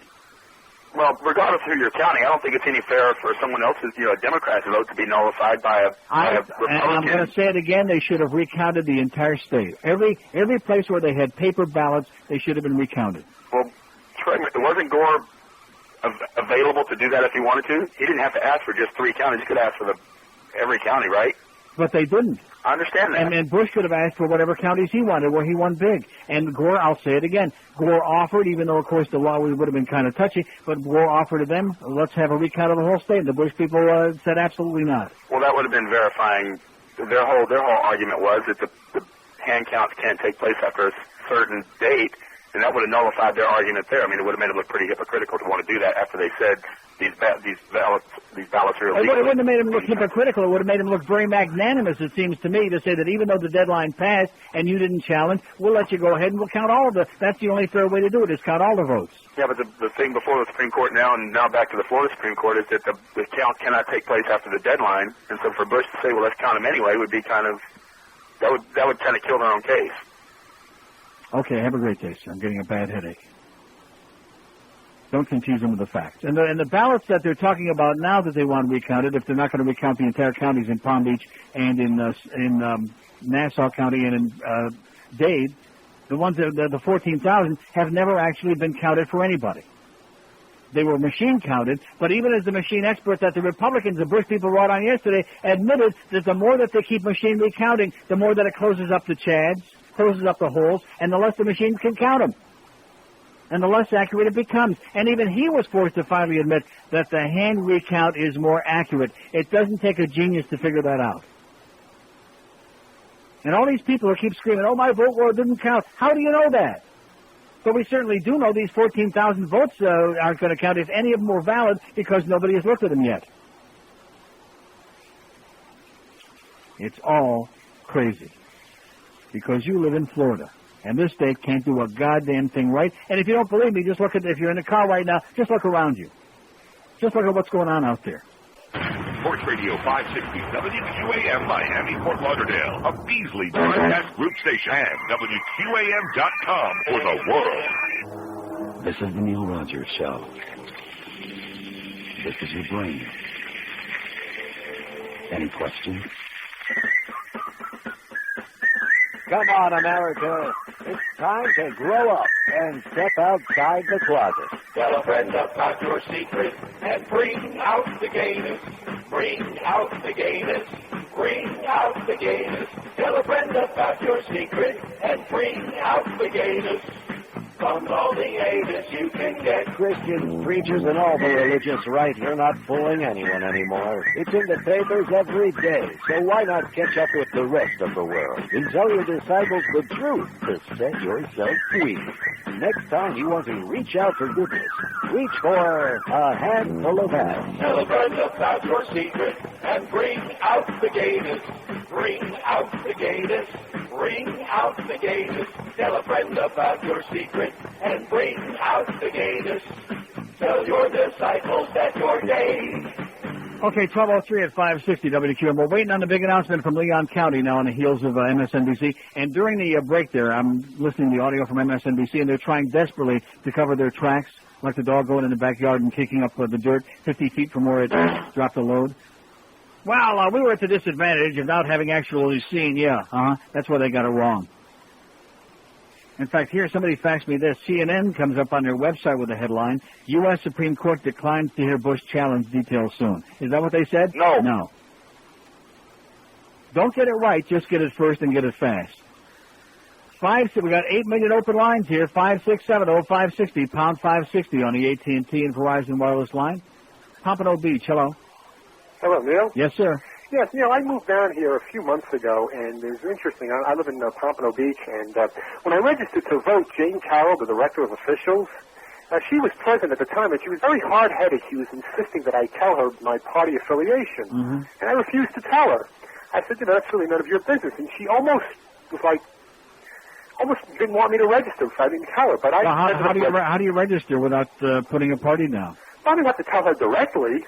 You know what I'm saying? I don't think it's her business. I mean, you could put it down, but it shouldn't be. She shouldn't know, at least in my opinion. Mm-hmm. But anyway, I heard recently she just resigned. Do you know anything about that? She just resigned? Yeah. I heard she's stepping down. I don't know. I think she did say that this was her last election. I don't know. All I know is she went on a busman's holiday for her Thanksgiving. She had a family, sojourn time. Well, what difference does that make? No, I just what does that have to do with anything? I just know, because I know she is a Republican. I think like a lot of them are going to be stepping down soon because it's going to become very obvious to most people that they're trying to conceal and hide a lot of things in regards to what did she conceal and hide? They had a hand recount in Broward, even though she hightailed it. They had a recount, and Gore picked up hundreds of votes. What was the point? What does Jane Carroll have to do with it? I don't know, it just seems like, I don't know, she just didn't strike me as somebody who was, who should be in that kind of a position. Well, how about the woman from Nassau County that was testifying yesterday, that bozo, who didn't know the front door from the back door to, oh, man. When you go in to vote, I mean, I haven't voted in years until this year, and you go in to vote, and you see the median age of the people, the poll workers, is 155, because, of course, this country doesn't make it a national election day. So people who are living and breathing people who have to work, first of all, they have to make an extra added effort either to go vote before work, on their lunch hour, after work, or sometime in between. And they get retirees, which in Florida means 100 plus. And then when you listen to these bozos who are the supervisors, and I'm not talking about all of them. And then of course there's always David Leahy. He's an asshole. Yeah, who likes to faint a lot from the pressure. 5670560. So the network, CNN and MSNBC, both blew the story. Nice going, guys. And let's say it again. It was a vacate and remand. Not a reversal and remand, which would have been real bad news for the Gore people. It was a vacate and remand. Basically what they were saying is they're vacuous. Do it over. Yeah, do it over again and come back to us. Get back to us. We don't understand it. Yeah, we don't get it. Think about it some more. But in the meantime, if they're already counting the votes, in a way this would be a good thing because it's another delaying tactic. If they could ever get around to counting the goddamn votes, which we're still sitting here waiting to find out if that judge that we used to like up until about 10 minutes ago up in the Leon County, Judge Sauls, if he's going to get with it. And tell us how you got there. Yeah, exactly. Here's Sunrise. Hello. Hi, Neil. How are you? Okay. Just to answer, that's not what I called about, but I do have NPA on my voter registration card. Yeah. Which means no party affiliation. Right. So you don't have to declare. Okay. This just means you can't vote well, in the I guess she was pretty damn pushy about it. Yeah, well, I mean, I don't vote in the primaries, but then again, generally I wouldn't anyway, unless it's for the really significant. But anyway, the reason I called was to talk about the media. And you're right, you're dead on. I mean, the media, what's the hurry? Why can't they wait? Oh, wait a second. Right? Hang on. I don't hear what they're saying. Status update on where we're going. I have had conversation with Leon County. And we are on hold pending our being able to determine whether the U.S. Supreme Court decision has any effect on our proceedings. Any previously announced intent to issue a ruling around 2 o'clock is on hold pending this review. Now, we do have some information on our other cases, and Doug will share that with you at this time. These are also subject to the review of the Supreme Court, but we'll go ahead and let you know.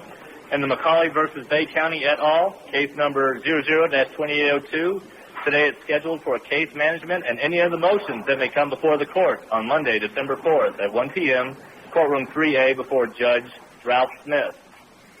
Harris Katz et al., the Florida Elections Canvassing Commission, case 2855. It is scheduled for case management and any other motions that may become before the court on Wednesday, December 6th at 1 p.m., courtroom 3A before Judge Ralph Smith. Taylor et al., the Martin County Canvassing Board et al., case number 00-2850, scheduled for pretrial motions and trial on Wednesday, December 6th, 2000, courtroom 3C at 7 a.m. Yeah. Jacobs et al., the Seminole County Canvassing Board et al., case number 00-2816, scheduled for pretrial motions on Tuesday, December 5th, 2000, courtroom 3D at 1:30 p.m. scheduled for trial on Wednesday, December 6, 2000. You're hearing some of the menu, some of the list of legal cases pending, but clearly what we are dealing with right now are two very fast-moving stories with great importance. Don't like this, Frank. One is the United States Supreme Court. Don't like the it, other, Frank. You make me sick to my stomach. Is going to determine Goody two-shoes, the Tony. recount, the feasibility of the further recount in the contest phase of this whole thing. Mark Potter's outside the courthouse there. No, we don't want to hear from her. 5670560. So now everything is on hold pending. But in the meantime, we're still not counting. And the clock is running, and it's ticking and ticking and ticking, and it's not the clock at the beginning of 60 minutes.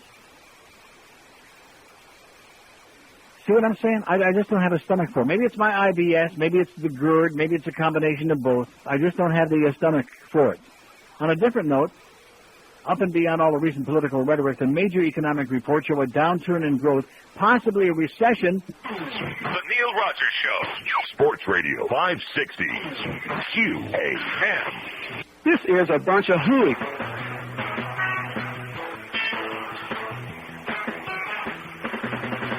The right wing stole the election from me, but my last chance for a recount will be David Boyd. David Boyd. Talking about David Boyd now.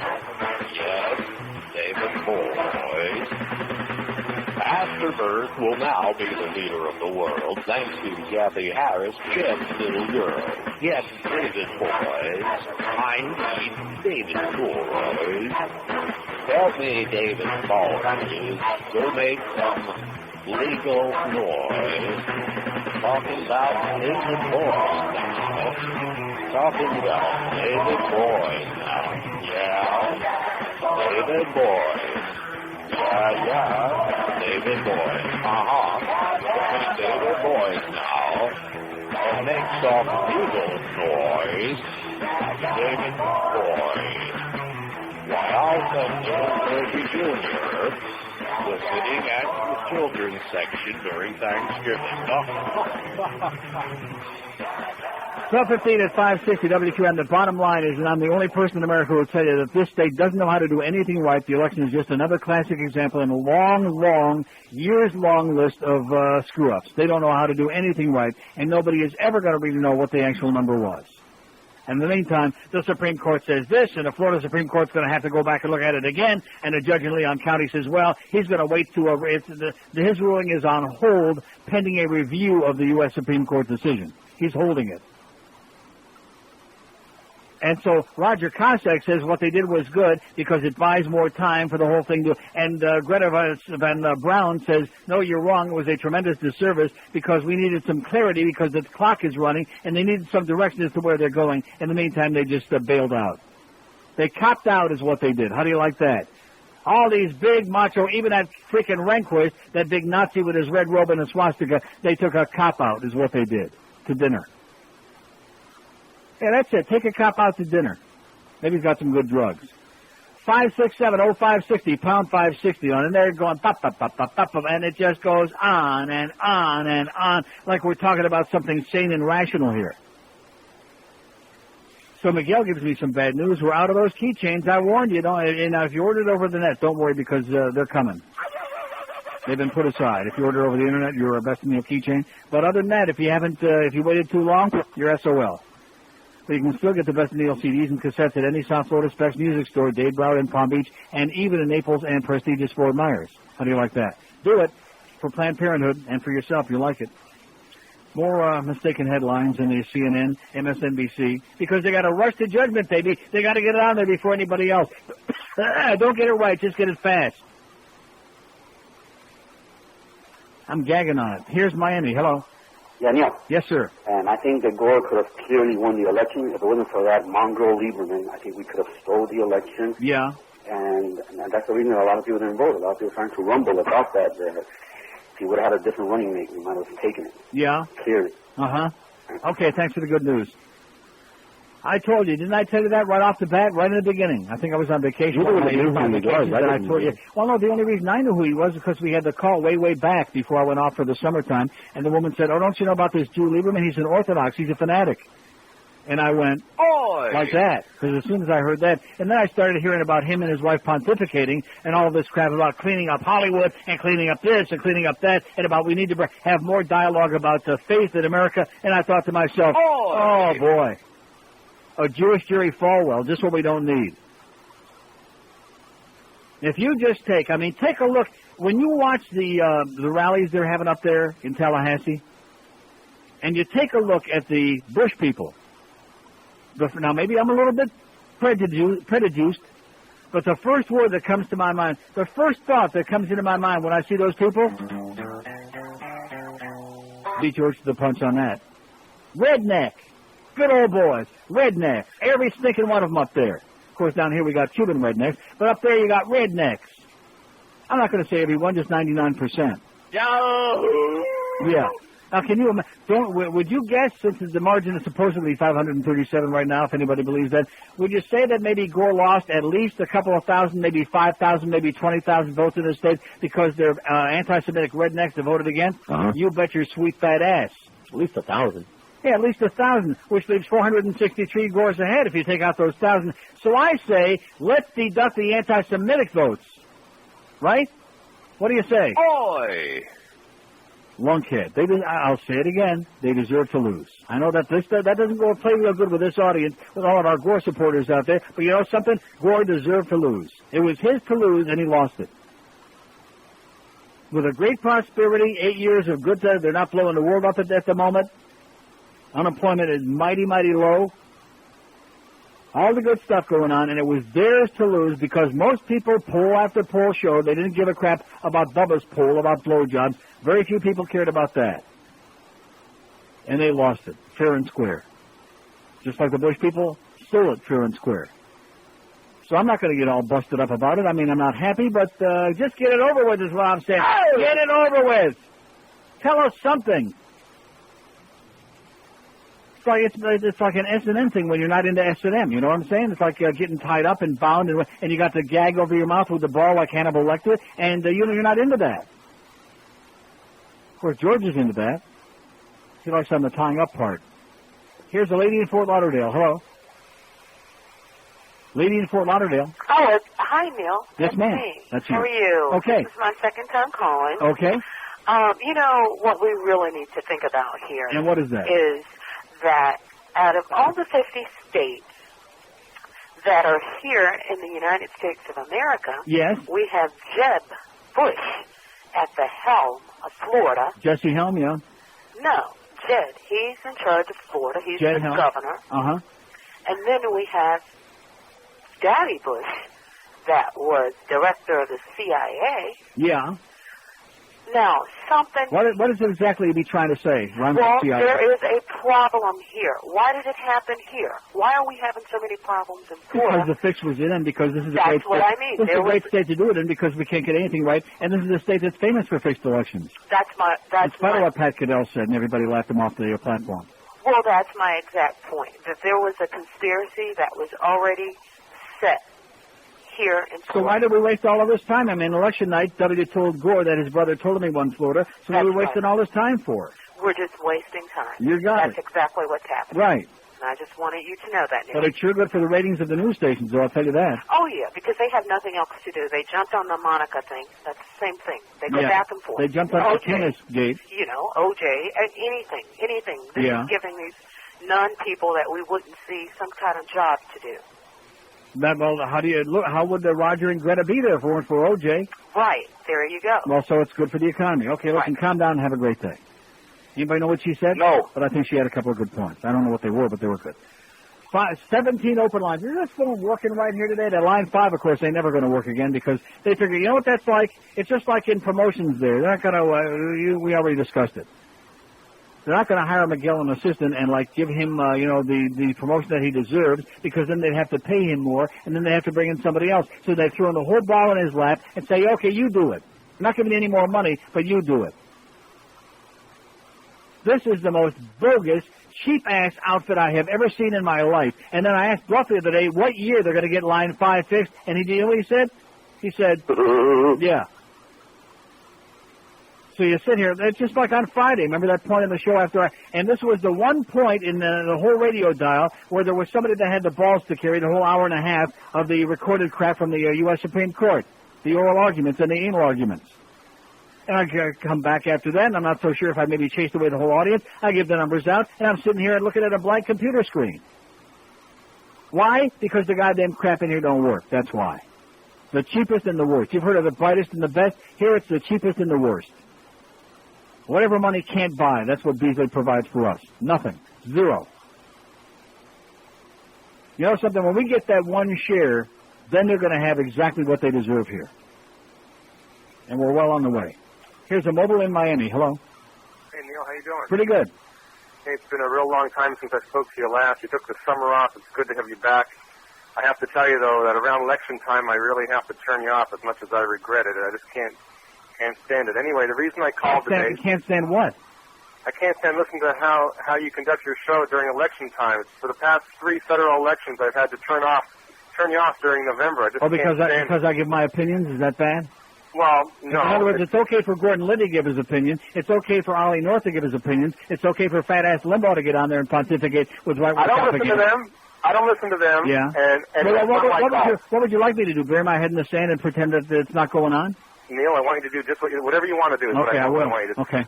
The reason I called is to talk about dimpled Chad, and I think you, of all people, are making a big mistake, and I haven't heard anybody else talking about it. I'm making a big mistake? There's 2 things I have to say. First of all, if the Chad was not punched out, the vote was not made.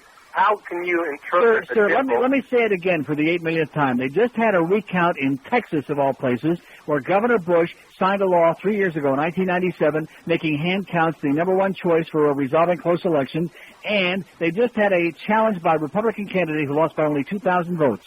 They had the recount. Every dimpled ballot was counted. There was no argument about it. There was no debate about it. That's wrong. I think it's wrong because in order for the vote to be made... The law doesn't care what you think or what I think, okay? That's the law. The intent, they have to determine in a hand recount, they have to determine the intent of the voter. How do you know that the guy wasn't about to make the vote, at the last minute he says, no, I don't want to, and he pulled it out? You absolutely don't.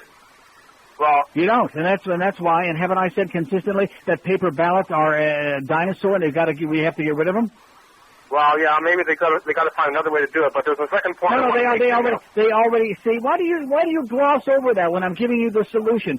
We already have ways to do that. They have touch screens. We use it in parts of California. In the upper Northwest, there are states that use touch screens. There are no paper ballots. We have had the technology for years. Why don't you people get it through your mind? This isn't the way to have an election.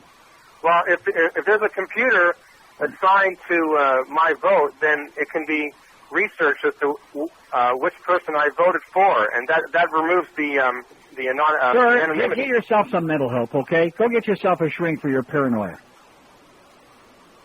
Oh my God! How do you like that? Then Big Brother's going to come in. What time is that on? 56705, and I should mention again, did I mention that in Amsterdam? When I was watching Big Brother over there, that they have beautiful people, men and women on there? No, do they get naked and stuff? I didn't watch it that long. Oh. See, when you're in Amsterdam, you don't need to see naked people on television. Oh. Even though you always do. Yeah. You actually can see them in person. But at any rate, 5670560, pound 560 on you. Sir, I had to hang up on you because you're testing my patience, and my patients are all sitting in a goddamn room out there waiting for the doctor. Oh, if you say no matter what, you come up with a solution for this guy for the way to do it right, and no matter what the answer is, but I'm paranoid and the government's going to know who I voted for. We already all know who you voted for. Trace the call, George.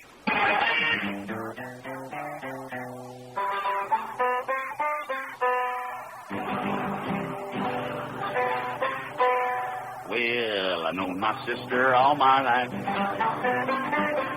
That is why she's now my wife. And I think my son may know it's true.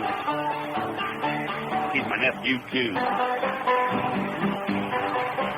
Well, my daddy is my Uncle Joe. My mother is my dear Aunt Flo. It is very plain to see my first cousin is me.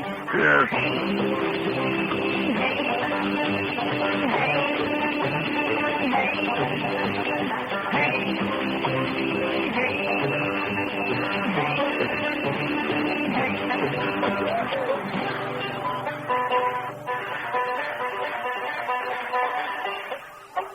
12:30 at 560 WQAM. Oh, and make sure you get that last guy a few more guns before time runs out. Before they come in and take all his guns away.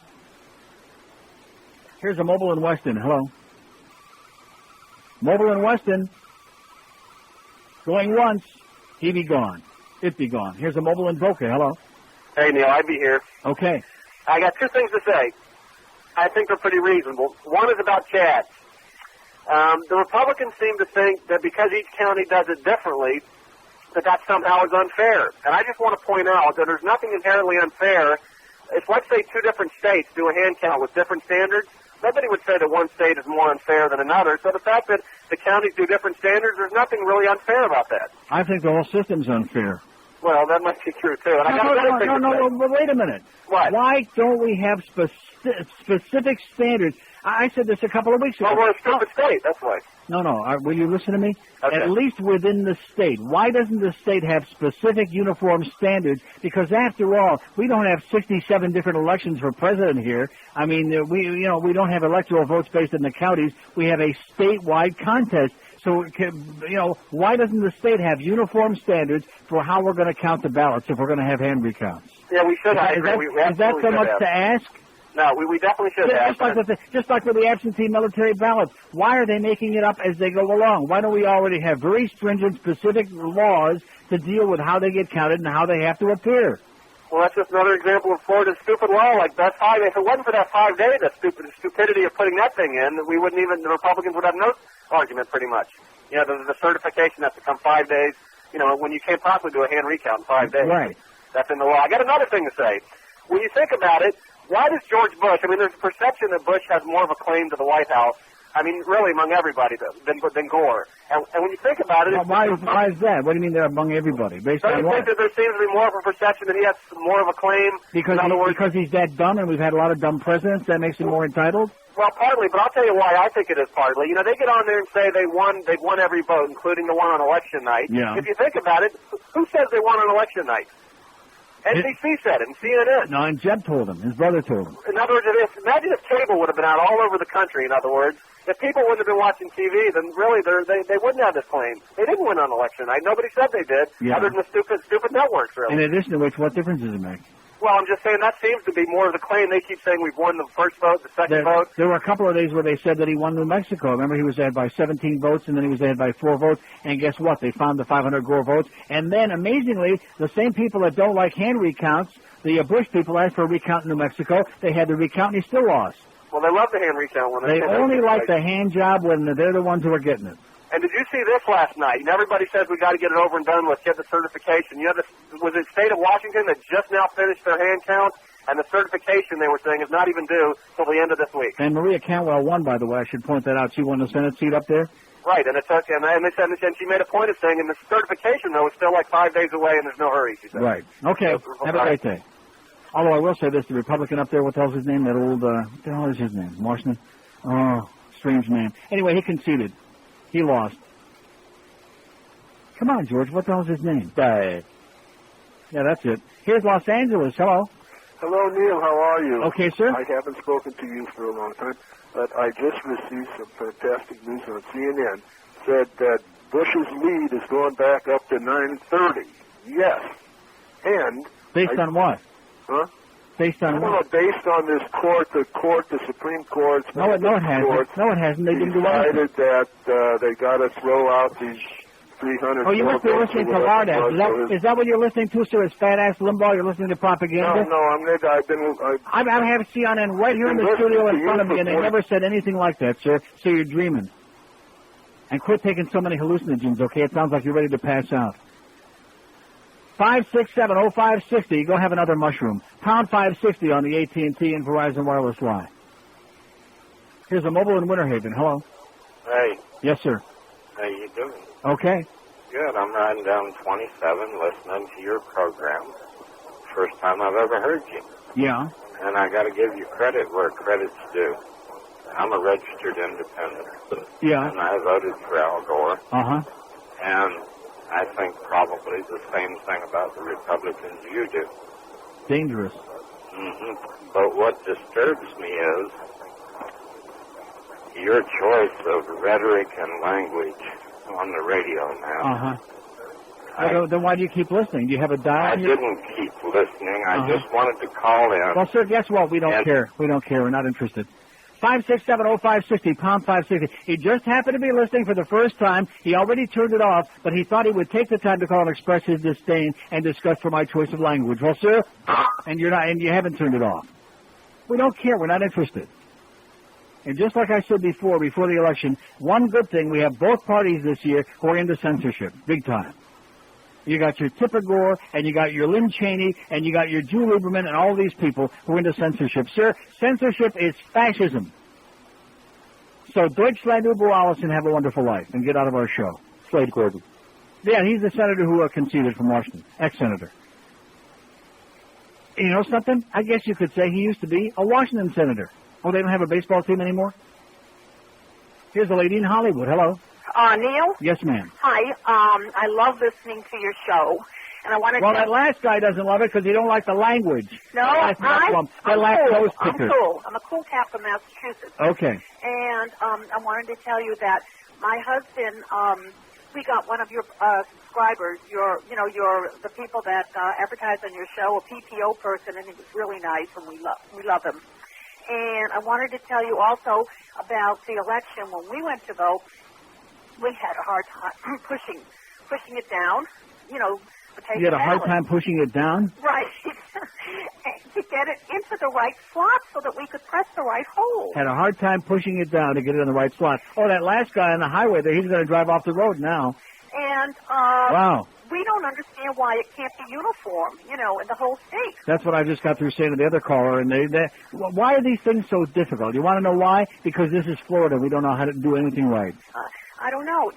Usually I'm not home, but I am today, and I'm cooking for Hanukkah, and I thought I'd give you a phone call because you have people to call in. Yeah. But also, did you read in today's paper where Cheney asked Gore to resign? I saw it. I saw him on his performance yesterday. It was pathetic. What kind of chutzpah does he have? Right.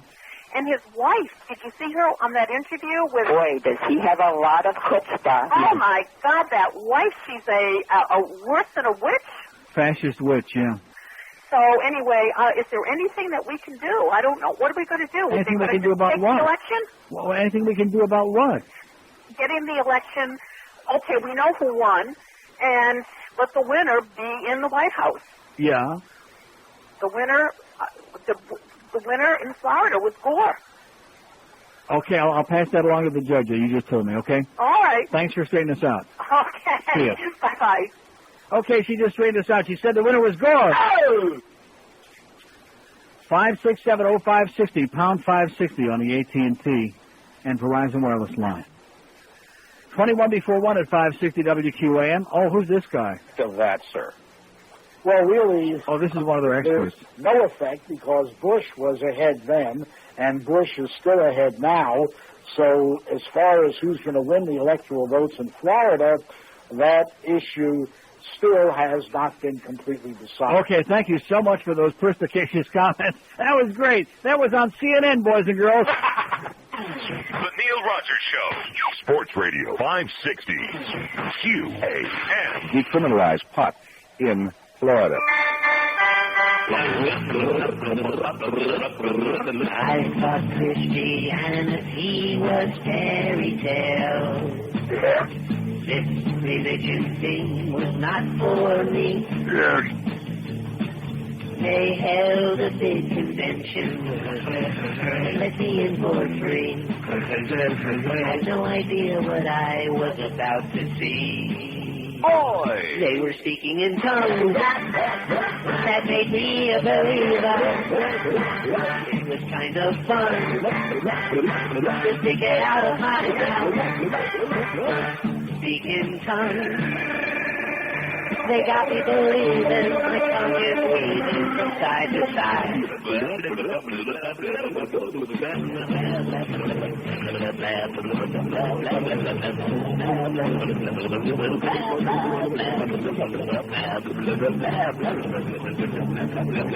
The Lord will now embrace me. I clap my tongue to the beat. Now, whatever I do, He'll forgive me. 'cause now I speak in tongues. That makes me a believer, and I'm having fun, saying round the fire. Yeah, I speak in tongues.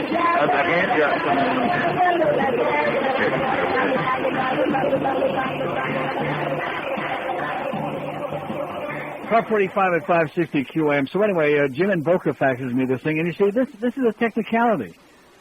This is a little piece of the ruling by the U.S. Supreme Court today, and he says, the pertinent part of the court's ruling puts Bush lead back at 930. Yeah, for like right now. Because basically, by vacating the ruling of the Florida Supreme Court, it puts everything back in limbo at that point where we were before the Broward recount. But it's moot. Because as Lawrence Tribe was just saying on CNN, they don't send you a postcard saying, well, there are some parts of this that are vague and ambiguous. This is the way they get it back down to the Supreme Court for further clarification, is they vacate the ruling. And say, tell us something we can understand, like, yeah, like that. So the guy that called before that was on heavy mushrooms from L.A., yeah, temporarily you're right. But it's a moot point. It doesn't mean anything. 5670560, pound 560 on the AT&T and Verizon wireless line. 302 votes on our poll so far today. Our survey says, question, is it finally time for Al Gore to concede? No, 198, 65.5%. Yes, 103, 34.5%. Got it? Uh-huh. What's the story with line 1? Is that working? Okay. Just checking. It hasn't been off its feed today. Not that I'm suspicious about these phones. Neil Rogers back. Yeah. Here's Miami. Hello. Hey, Neil. Yes, sir. First of all, this notion that 20,000 people, more or less, went into the polls and, didn't have their mind made up and walked in there and put their ballot in and then stuck their little needle, their little thing in their needle into the hole. They put the notion in the basket. And they said, oh, no, but you know what? I don't like either of these guys. I'm not voting anymore. I could see maybe a handful of people doing that. I could see when you have an election that's either separated by 537 or 930 votes, when it's that close out of 6 million, I can see that it doesn't take a rocket scientist to figure out that if you want a fair and accurate tally, that each and every vote must be, if there's a debate on them, must be inspected at least once. Now, we're not talking about machine recounts where the chads keep closing up, or if they're already closed up, won't count. We're talking about inspecting to make sure that each vote, the intent of the voter is counted. Right. And it should have been done statewide. If they had any balls and any brains, that's what would have been done. But then again, this is Florida. And the flaw in their argument is, each candidate, Bush would pick up votes too. If there were people that went in there. You picked up votes in Broward, you picked up votes in Palm Beach. But they know that Gore would pick up more overall. Right. That's why they oppose it. And a parting thought, it just occurred to me why the Republican Party has catered so much to the religious right and this religious fervor, it's because without that, they wouldn't have any other appeal to any kind of common person or any of the masses. What other appeal would they have to they appeal, lower class? They appeal to selfishness. They appeal to the rich, to people who are stupid. Right, the rich. Well, they're going to get the rich anyways, but they're not going to get the lower classes without appealing to this, mugwump mentality. You're right, exactly. Racism and religion. Right, and that's it. How you they got get it. there. Just look at the states that George W. won on the map. And don't forget, 1980, we had the 3 R's, racism, religion, and Reagan. No, they're on their way back. The Trinity, the Holy Trinity. You got it. All right. Say hi to Jan and Paul Crotch. See ya. Bye. Yeah, Trinity Broadcasting, baby. Hey! Some money, come on. Only $50. Before it's too late, because once we get to the pearly gates, it'll be too late. And then you're going to wish that you were on your straight and narrow path, or at least on that straight part anyway. And you see these Graham and Dade County are gotten their act together again on Election Day. They got all those signatures on a ballot so we can go back and do another Anita Bryant 24 years later. Oh, God. Is it ever going to end? No. Let me say it again. Hate is a family value in the Republican Party. That's what it's all about. Here's Miami. Hello. Hello. Yes, sir. Neil, you know what I'm going to think, let's say, 10 years from now about this year 2000 elections? The Democrats... Hello, Neil. I'm listening. Okay, the Democrats themselves have been self-inflicted. I'll tell you why. Number one, the leadership couldn't get the people to vote right and punch the holes correctly in the state of Florida.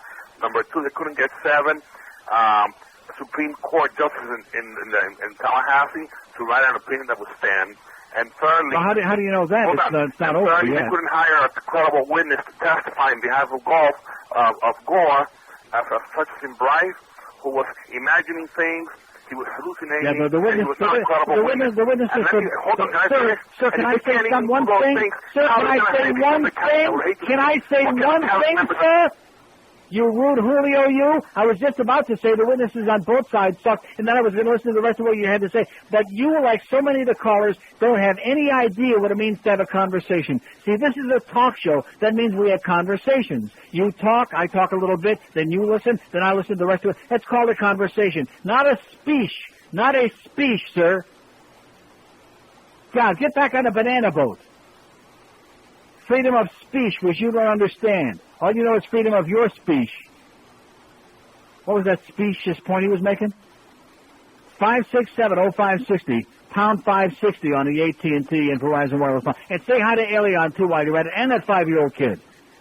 Maybe that kid over there is playing with Elion. Or maybe the abuelas are playing with it. 567-0560, pound 560 on the AT&T. And not only that, how's the fisherman doing, huh? Uh-huh. He's doing it.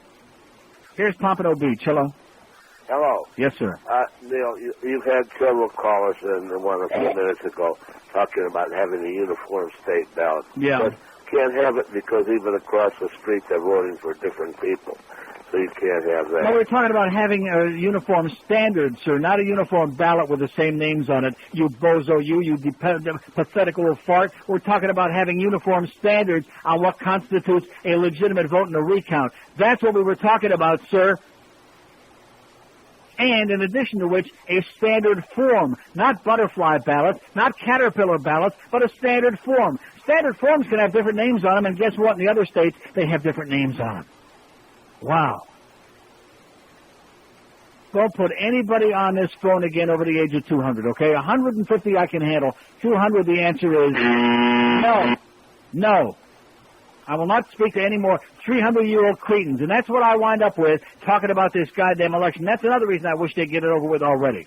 From a selfish standpoint, so we can go back to having a good time here and having a few laughs and yucks. This ain't funny, I'll tell you that. This is pathetic. I don't know which is more pathetic, how incompetent this state is in doing everything, or listening to these calls, 90% of which are bozos. If the Ringling Brothers people are in town and you're hiring, believe me, we got a long list of applicants waiting for you out there. A long list of supplicants with their big red nose. Oh, how's Tip O'Neill doing? Speaking of big red nose. All right. Patrick McGinty, an Irishman of note. Yeah, well, now what are you laughing about? If we don't start getting some serious calls here on this, I'm playing Tip O'Neill every day for 4 hours. We're going to tip a few in honor of the new president. Here's Miami Beach. Hello. Hey, Neil, how you doing? All right.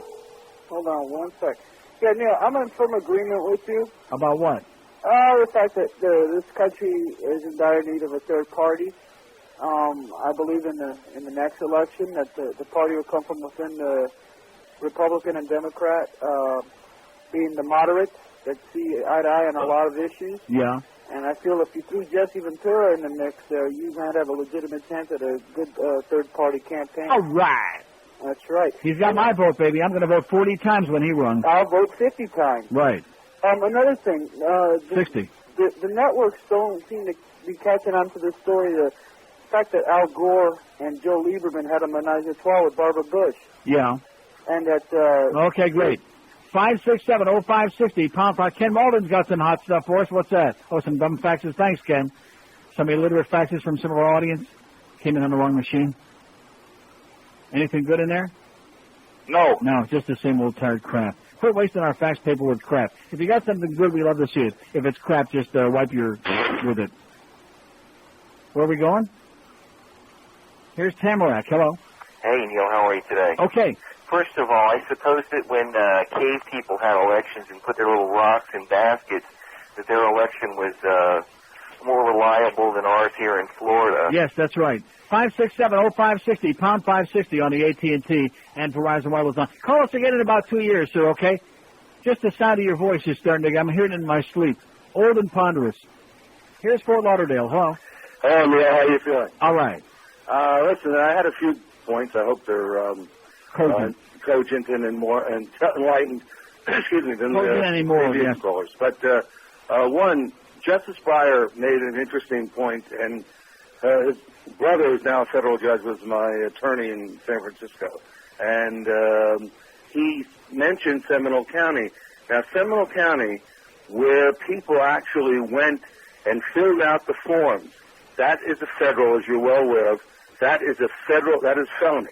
Yeah. And therefore, those 4,700 Bush, I know they're talking about 10,000 and 15,000, but where you see the same ID number, somebody using the same handwriting, which is very easy to spot. Right. There are only about 15 or 20 of them doing it. Right, that's why they called in a handwriting expert, and then there were people making fun of that. That is not to make fun of, and that is where, when it goes back to the Seminole County, may be even more important than Judge Sauls, because when it goes back to him, and goes back to the lady, Nikki Clark, Justice, then she will determine if there was voter fraud. Right. And if there's voter fraud anywhere in the United States, all 50 of them, then that is an issue for the Supreme Court of the United States and for the Florida Supreme Court to throw those votes out. Mm-hmm. So I guess what I'm saying is, I know it looks a little bleak here, but the ball game is not over. Yeah, that hearing's on Wednesday, am I right? That is correct, sir. Right.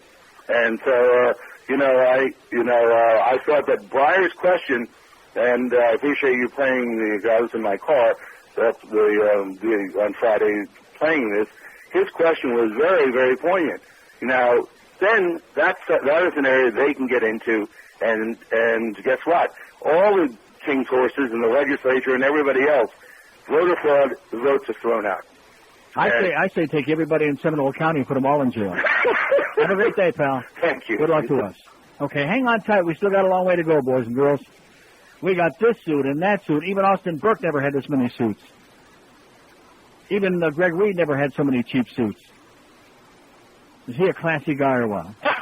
12:57 at 560 WQ. I'm just biting my tongue. Oh, the blood is just spurting out. It's not just the 1 to 2 hour. It's a phenomenon.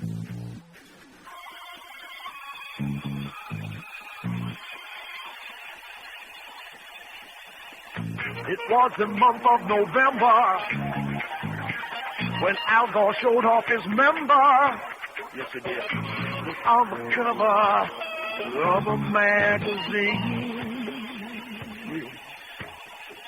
We never got a chance to see it, 'cause they took his wood and then airbrushed it. There's some things that shouldn't be seen, like Vice President Swing. And Pippa hung her head and said, I'll pop one on the Rolling Stone. Touched up the cover just to hide his bones. When he lies, it's not his nose that is grown. Yeah, I'll pop one on the Rolling Stone. Touched up the cover just to hide his bone. When he lies, it's not his nose that is grown. Okay, it's 103 at 560 WQM. David Boyes is on there and he just said something. 5670560, pound 560. I mean, my head is pounding from all this. It's maddening. It's maddening. You're trying to take chaos. You're trying to take a mess. 67 different counties with 67 assorted different messes and irregularities. Even people with IBS and GERD never had so many damn irregularities. And now they're trying to make it all fit, you know? It's like taking shoes that are 15 sizes too small for your feet and trying to make it fit.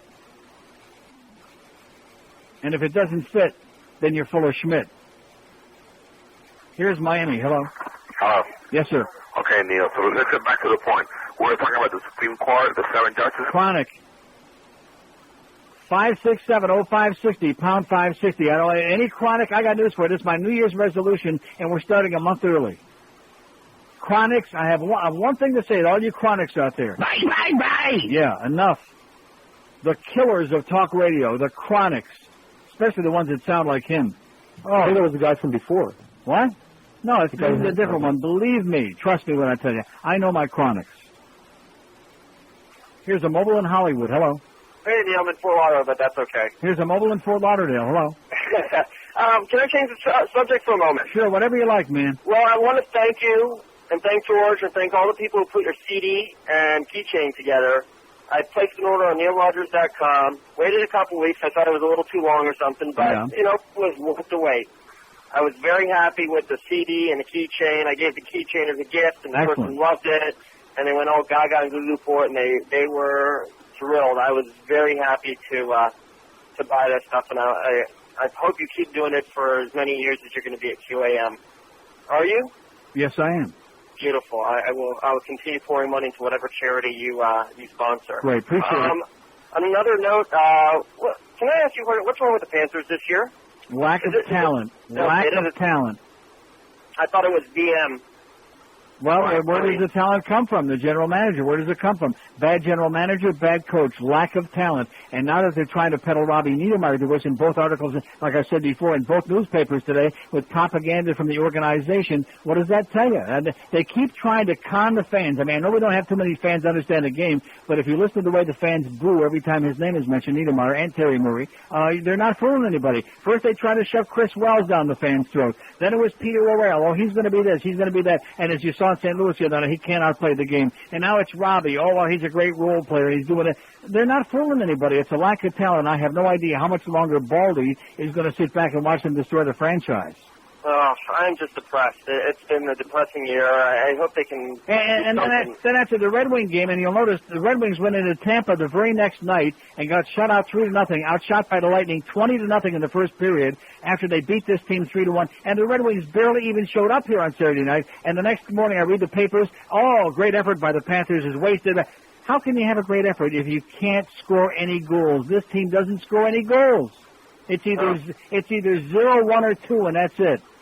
And they're getting all these points just by going into OT and losing in OT, and it's deceiving that they have this many points. Well, plus the fact that they're in the worst division in the history of sports, that that helps too. That's true. In closing, deal, just bring back Stewie, baby. Okay, have a great day, pal. I say bring back Jason Woolley and Marty Straka. Sounds good to me. 5670560 pound 560 on the AT&T and Verizon wireless line. Here's Hollywood. Hello. Speaking of the Panthers, look at the schedule coming up. Tonight, you got the Islanders, the Avalanche, the Red Wings, Pittsburgh, Buffalo, the Rangers, Pittsburgh, Jersey again. They're probably going to win the game maybe sometime in January. It's pathetic. As far as the election, how come nothing's being made? I know you mentioned about like this contretemps up where the lady went and let people go on the computer in some little county up there in Florida, and all these absentee votes, people went in there, Republicans changing, writing things. Why doesn't any of that come to any of the limelight? I mean, why is like a lot of things just not brought up? What do you mean it's not brought up? They're having a hearing on it in court Wednesday in Leon County. There's a lawsuit over it. But even like how they strike things down up and down. I mean, you know what's going to be the easy thing? Just get a new ballot, left side Bush, right side Gore, or vice versa, and redo the whole state. I say coin flip is what I say. Let's do it right at the 50-yard line, next Dolphin home game. 50-yard line, coin toss.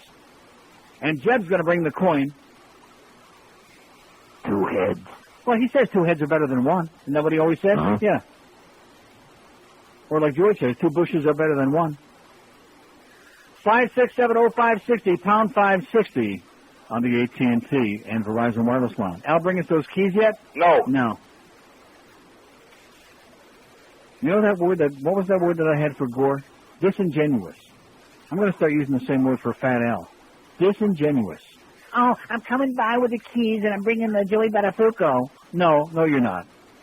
Not even in the building, much less in our studio. I want to bang you in the butt, honey. I'll never get these stains out of my husband's shorts. You will now. Introducing new No laundry detergent with ScumGuard. Let's face it, human bodily fluids are the toughest stains to remove from valuable undergarments, whether it's snot, vaginal secretions, blood, even semen. New No attacks these tough stains with patented ScumGuard for a deep-down clean. Try new No today, and if you're not completely satisfied, we'll double your money back. No with ScumGuard. Boy, I hope that guy in the highway, that Yahoo that we had before, I sure hope he ain't listening. And guess what, pal? You. 113 at 560 WQM. Hank will be at Chula Steak 2 this afternoon. We got the big fat Boogster, not so big and fat anymore. Looks pretty good, as a matter of fact. Boog Shambi 6 to 7. And 7 o'clock we got Panthers at the Maple Leaves. That's the pregame time, 7 o'clock. Game time, 7:30 at the Air Canada Center. And on Waxy FM, we got the Hurricane basketball in North Carolina, if anybody cares. Anybody care? No. And Kansas City at New England Monday Night Football after the hockey game. And Eddie K after all that around midnight. Got that? No. Too bad. 340 votes. Is it finally time for Al Gore to concede? That's our poll on NeilRogers.com today. No, 220, 60, a little under 65%. Yes, 119, 35%. I think maybe we should ask the question tomorrow, will it ever be time for Al Gore to concede? That would be interesting. Are we going to do that tomorrow? No. Here's Miami. Hello. Okay, Miami's gone. Kendall, hello. Kendall. Neil. Yes, sir. How you doing? Okay. I went to vote on November 7th. Show up to a little desk here with my yellow card.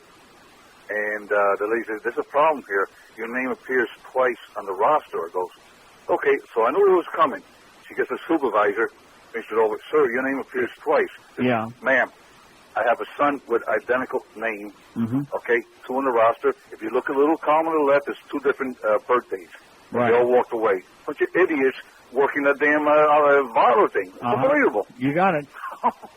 Unbelievable. Most of them over the age of 100. Oh, this one was about 81. Uh-huh. And she said, well, I'm sorry, sir. Well, you wasted my time and the people... You know, what you just said ties into everything I'm saying. If anybody believes that we really conducted an election in this state on the 7th of November, I got some cheap land to sell them in the Everglades. And, you know, what do you have 50,000 people with the same last name and the same first name?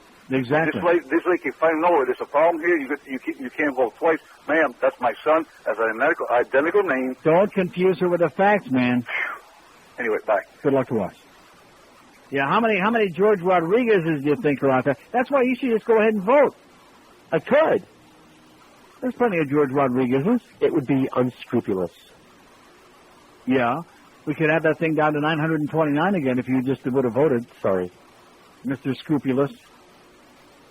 See, it's okay to be smoking all of that weed like George is smoking right now in the studio. That's okay. That's not morally wrong. Says who? Me. And me. Here's Bay Harbor. Hello.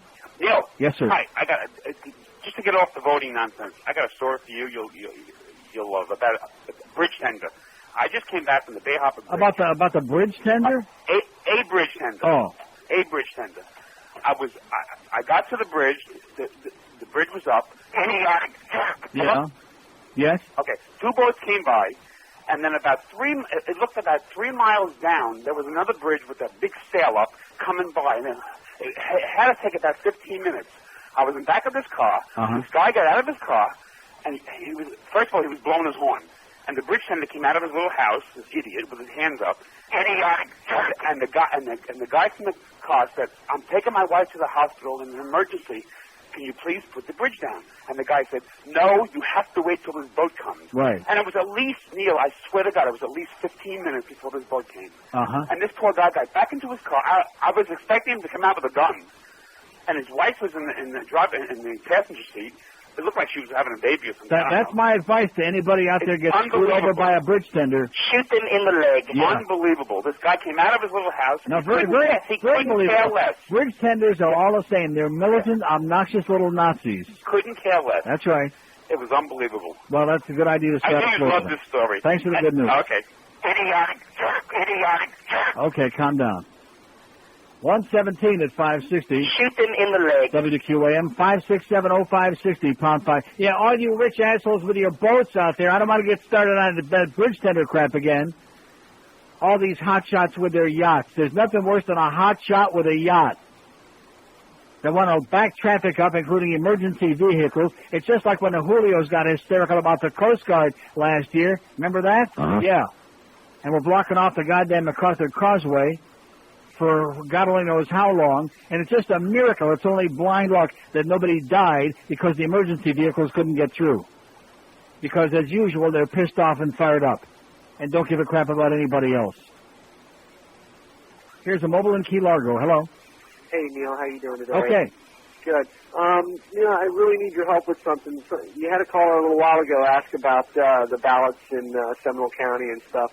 I'm just so confused and perplexed as to why nothing's being said. I know that there's a court case, but I mean, with everything else going on, the ballots in Palm Beach County, the Julios in Miami-Dade, there's nothing on. I mean, I've seen very little about what to me seems like the biggest piece of fraud during this whole... Well, you're starting on Wednesday, you'll see a lot, because I'm sure that'll be televised, and then that's all they'll be talking about.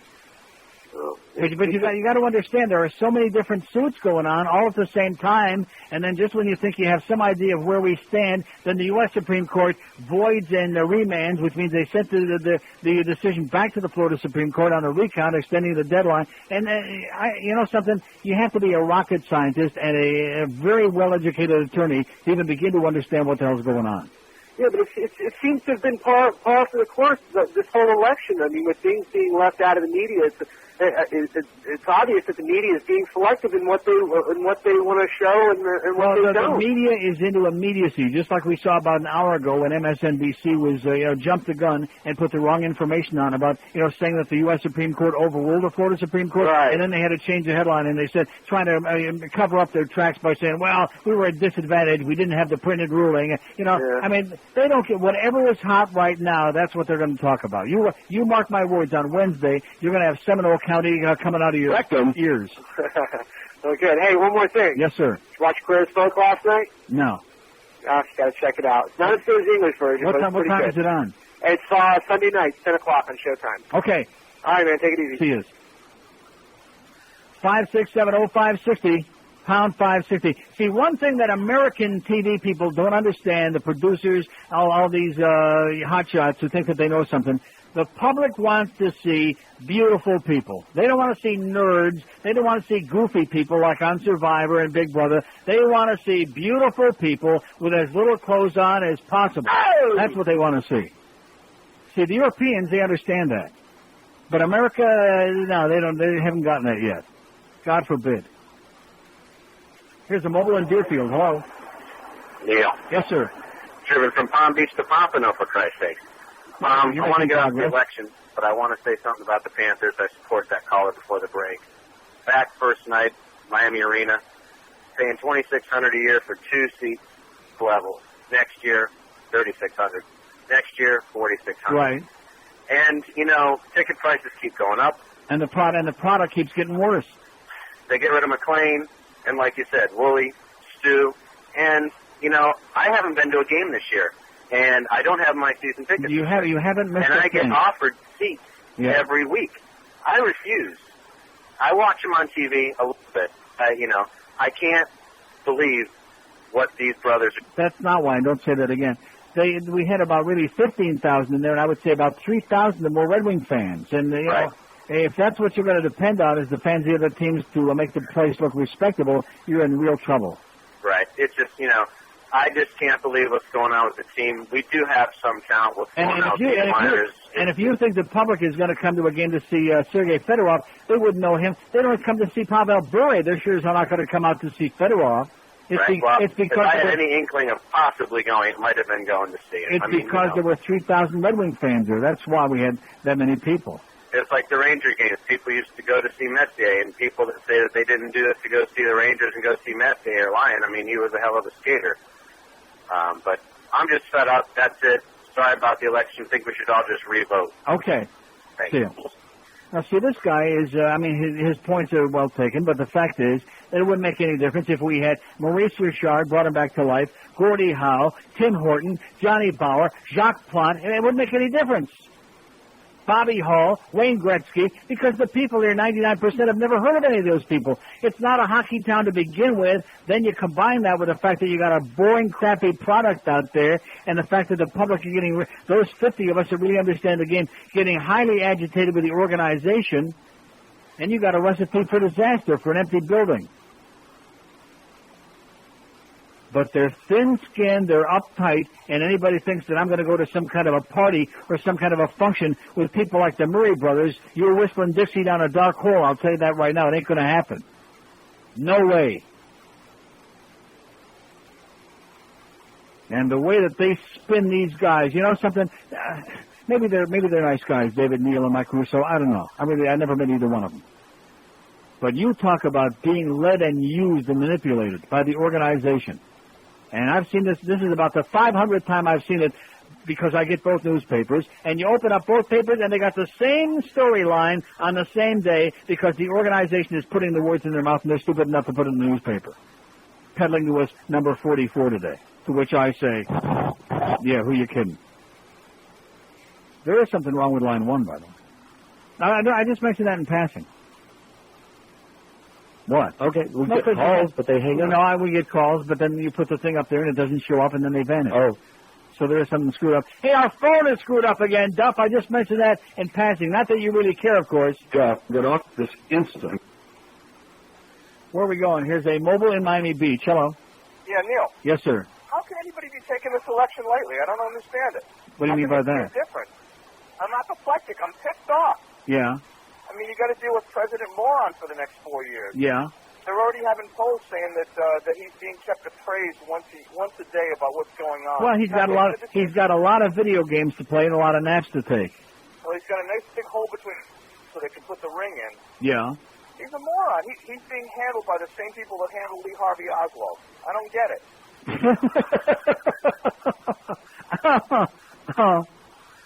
Oh, my God. I have a great line for that, but I'm not going to use it. But anyway, yeah, George liked it. 567-0560, pound 560 on the AT&T. Now, we don't need the Secret Service in here. Well, tomorrow could be, No. It's going to be Tuesday. 125 at 560 WQM. The Neil Rogers Show. Sports Radio 560 QAM. Holy Mackinac! This is Joe Bowen, the voice of the Toronto Maple Leafs, and you're listening to the Hockey Authority, Neil Goss. This is the story of a girl who dropped her pants and mooned the whole world.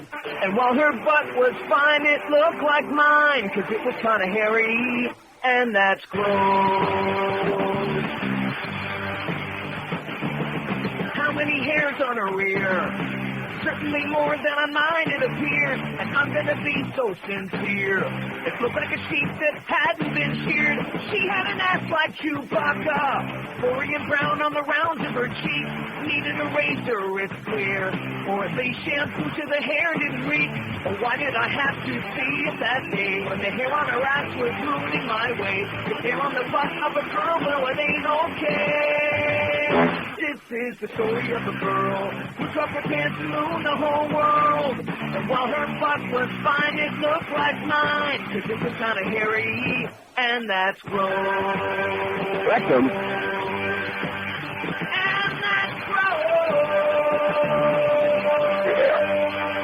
130 at 560. George just accidentally had a real good idea. Yeah, let's just drag this thing out for 4 years, and then we don't have to worry about it anymore. 4 more years. And then you can have another election in November of 2004. I'll be long gone. Yeah. 2004, I'll be... Bye. See ya. Speaking of something scintillating, and a lot more than the election, says his friends don't call him the bathroom guy, but maybe they should. David Vaught is your go-to guy when you gotta go.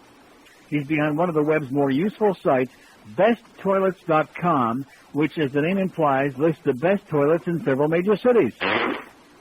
And now you can get all the information from your internet-connected palm or handspring digital assistant when you're on the road.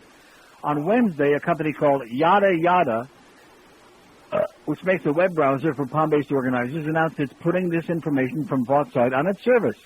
So if you're stuck on the streets of San Francisco, you can cross your legs, send a request, and have the best bathrooms beamed back instantly.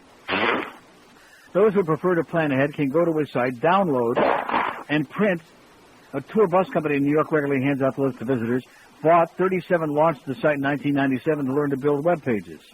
An architecture lover, he'd often roam through Manhattan. He recently moved to Queens, checking out the buildings. If you're walking around town, especially in winter, you know where the bathrooms are, he says. Almost as soon as he put up the site, people started sending me emails recommending their favorite toilets. And probably glory holes, too. It says his favorite is the Royalton Hotel in New York, which features a stainless steel urinal/waterfall. How do you like that? Now, let me recommend, if you're in Amsterdam, and believe me, you don't want to go into too many coffee shops or restaurants. It's just, you feel squeamish about that. So if you're walking around like that in the middle of the city and you really have to go back, Barbara's on Palace Hotel on the main floor in the lobby toward the back. Huh? What are you smiling about? I know where the good toilets are. So do they have the troughs over there? Just regular in addition, no, they got split level. In addition to which, I've stayed there so many times, I walk in there, hey, how are you? They feel that I belong there, you know. They got great public toilets downstairs and free mints, too, on the way out.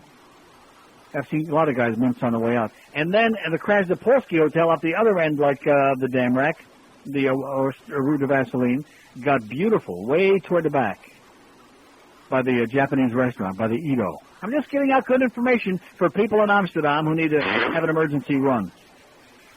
Always good to know. Here's a mobile in Fort Lauderdale. Hello. Neil. Yes, sir. Some of your callers are calling in asking about the Seminole County court hearing. I tell them why it's not in the media spotlight, because it doesn't matter. As a Republican, I condemn what those people did, and I hope they go to jail for it. However, you can't recertify the election. All they're going to do is hear the case and determine what's going to happen to those people. They can't go back and recertify based on what has happened. Sure they can. No, they can't. Sure they can. What happened in Dade County when they found that all the dead people voted? They overturned the result of the election. They threw out all the absentee ballots, and they overturned the election. They cannot go back and recertify the election. Did you hear anything? Did you hear anything that I just said? The sad part is no. See, here's another guy.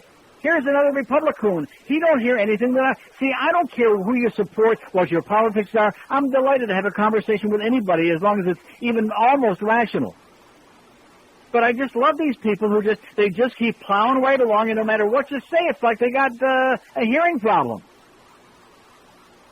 Well, what's the point of trying to have a conversation with somebody that's just made up his mind, and don't confuse him with the facts? You're a perfect Bushman. Don't confuse you with the facts. Here's a mobile in West Palm Beach. Hello. Hello, Neil. Yes, sir. I'm not on a mobile. This is Jim. Here's a stationary in West Palm. Yeah, hey, I just got back from Amsterdam. Really? Yeah, I got back Friday afternoon. Using those good toilets? No, I was staying away from the toilets, but I went to the coffee shop. Yeah. It was a great place. It is. Yeah, I stayed there almost a month, and I want to recommend anybody who's got the opportunity to go ahead and go over there. Absolutely. I'm a long-time listener, 20 years. The first time I listened to you, you had some guy who was living out in the Everglades claiming he had a Sasquatch out there. Uh-huh. You remember that? No. I didn't think you did. Anyway, I've been listening to you a long time. I stayed on Hatter and Crotch. You know the street I'm talking about? No. It's about 2 blocks from Central Station. You know, it starts there, and then it does the loop around the canal. Right. What was the hotel? No, I didn't have a hotel. I stayed in at least an apartment. Oh, great. Yeah, that's a nice way to go. Go ahead. Anyway, it's a great place to go. Well, let me ask you something. How did you find the apartment to stay in for a month? I have a friend who sort of arranged it. You know, there are people there who that's their business. You know, they lease apartments. Right. And that's what they did. Actually, I was there about 6 weeks. Uh-huh. So, I mean, but you got to pay. But if you're staying in a hotel, you're paying anyway. Oh, yeah. Yeah, it's fine. Because I have an apartment that I rent year-round now. But it's about as big as a broom closet. You know, it's pretty small. I had a great one. It was a big one. You know, it cost me, about $5-6 grand a month. Uh-huh.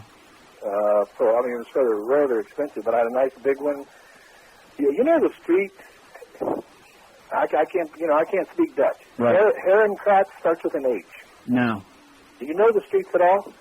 Sure. Which hotel do you stay in when you go there? Well, I have an apartment now, but I used to stay at the Barbizon Palace, which is right across from Central Station. Yeah. I know where the Barbizon is. I was probably maybe half a mile from the Barbizon. Right.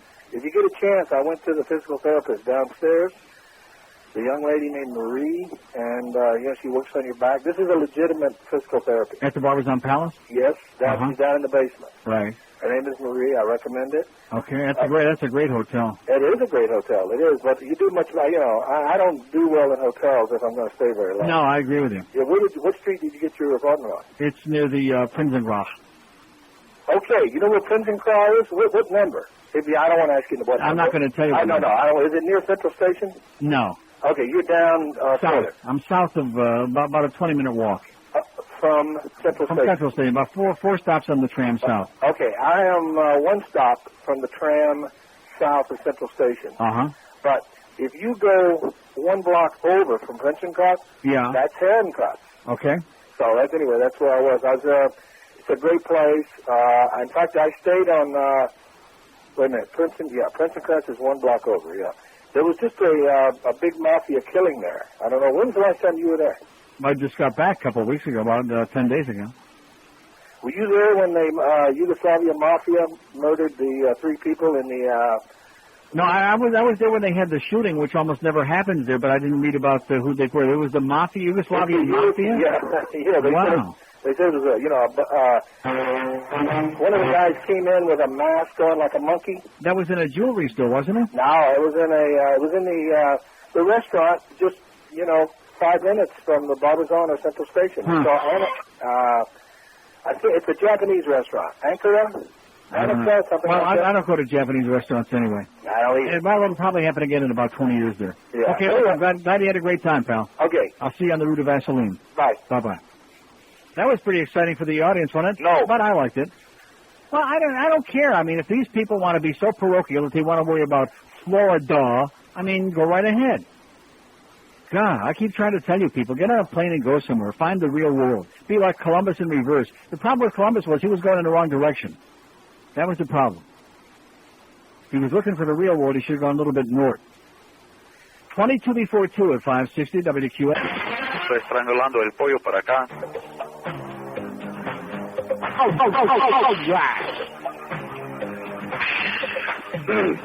Hey, there we go. Hey, y'all, my name is Clarence Eugene Thomas, President Bush's nominee for the Supreme Court. And there's lots of people out there that think just I smoked a little marijuana when I was in college. Yeah, there wasn't nothing but a pen joint. Well, maybe a cigar-side joint. I don't remember, y'all. That they don't think I'm fit to be on the Supreme Court. Yeah, I got the munchies. Let's do this quick and get out of here. I want to set y'all straight. When I stop reviewing the law, I don't just review the law. Hell, y'all. I'll be token. And I toke it to the east. And I toke it to the west. And I toke it while I look up Seminole County's best. Oh! I'll be token. Let's go burn one, y'all. 143 at 560 WQM, 5670560, pound 560. When he says let's go burn one, I'm really not sure who he's talking about. But I think I have an idea. And I run. Here's Davey. Hello. Dale. Yes, sir. I wish I could afford to go to Amsterdam too, man. Seems like it'd be pretty cool. It is. The best I can do is like Costa Rica. So, What makes you think it's so more expensive to go to Amsterdam? It just seems like it must be. I mean, you have to spend a long time in the airplane, right? Like 12 hours or something. About 8 hours going over, about 9 coming back. Yeah, I mean, it's not that expensive? No, on coach, I would think it down. So there are deals in off-season, $500-600 round trip. Yeah, that's not so bad. Not too bad? It's just that you can buy so much for so little when you go to South America. Oh, yeah. That's the neat thing. If you're into those underage hookers, whatever in Costa Rica. I know all about that. I've heard that. How's Phil the Bugman doing, George? Oh, I'm sorry. How's Jeff Cohen doing? What did Jeff Cohen say about the girls in Costa Rica? I didn't say Yeah. Okay, go ahead, sir. I'm sorry. It's all right. At least this whole issue about the ballots has shown that the Republicans who complain about it, left-wing media, are a bunch of liars. People have actually been bringing up that there's something like inherently hypocritical about the Gore campaign benefiting if they throw out these Seminole ballots, and at the same time benefiting if they keep if we keep the ballots in Dade counties, if there's some sort of a contradiction. But what about the contradiction that about the Republicans fighting both battles and wanting to keep the ballots in Seminole County? And Polk County, 100 in Polk County. Exactly, and not only that, but the ones in Seminole County. No, I was asking somebody the other day, who counted those extra ballots in Polk County? They said Polk Salad Annie. Yeah. And not only that, but the Seminole County ballots were clearly a result of fraud. Right. It doesn't even exist with respect to, there are no accusations in that regard in Dade County. Even and how do you like the Republican called me about 10 minutes ago that's giving me the song and dance about how you can't recertify, you can't change the total. Yeah, he's just a liar. I mean, he's just making it up as he goes along. So in other words, if we discover fraudulent votes, it's kind of like saying, well, too late, we got you. It was really bad, but too late. Right. I mean, the point is that if it's the right thing to do is to count all the votes, They count all the votes. If the right thing to do is to count only the legal votes, then get rid of those votes in Seminole County. I would respect the Bush people a hell of a lot more if they would just be honest and say, look, we stole it fair and square, which is what I've been saying. We stole it fair and square, and we got you, and that's it. Now let's wrap it up. At least I would respect that. It would be at least a little bit honest. But and a big problem, I think, Neil, is that nobody talks about how hypocritical it is for the Republicans to be making both of these arguments. But they talk a lot about Gore in that regard because. But how about this guy from Collier County who allegedly is from Collier County who's filed a suit there? They're hearing him at 3:00 this afternoon in the Florida Supreme Court. Who's filing a lawsuit to claim that hand recounts are illegal or unconstitutional, and yet they just finished with a hand recount in Texas requested by a Republican candidate who lost under a law signed by George Bush 3 years ago. Yeah, the Republicans are just trying to mug things up and whenever it's convenient, they love dimples, hand recounts, whenever it's good for them. But when it's good for the other side, it's unconstitutional. We're going to fight it. I mean, who the hell are they kidding? And if they lose the ballot box, you know what they're going to do, don't you? They're going to put in their own guy because they've got the Florida legislature. You got it, and his brother.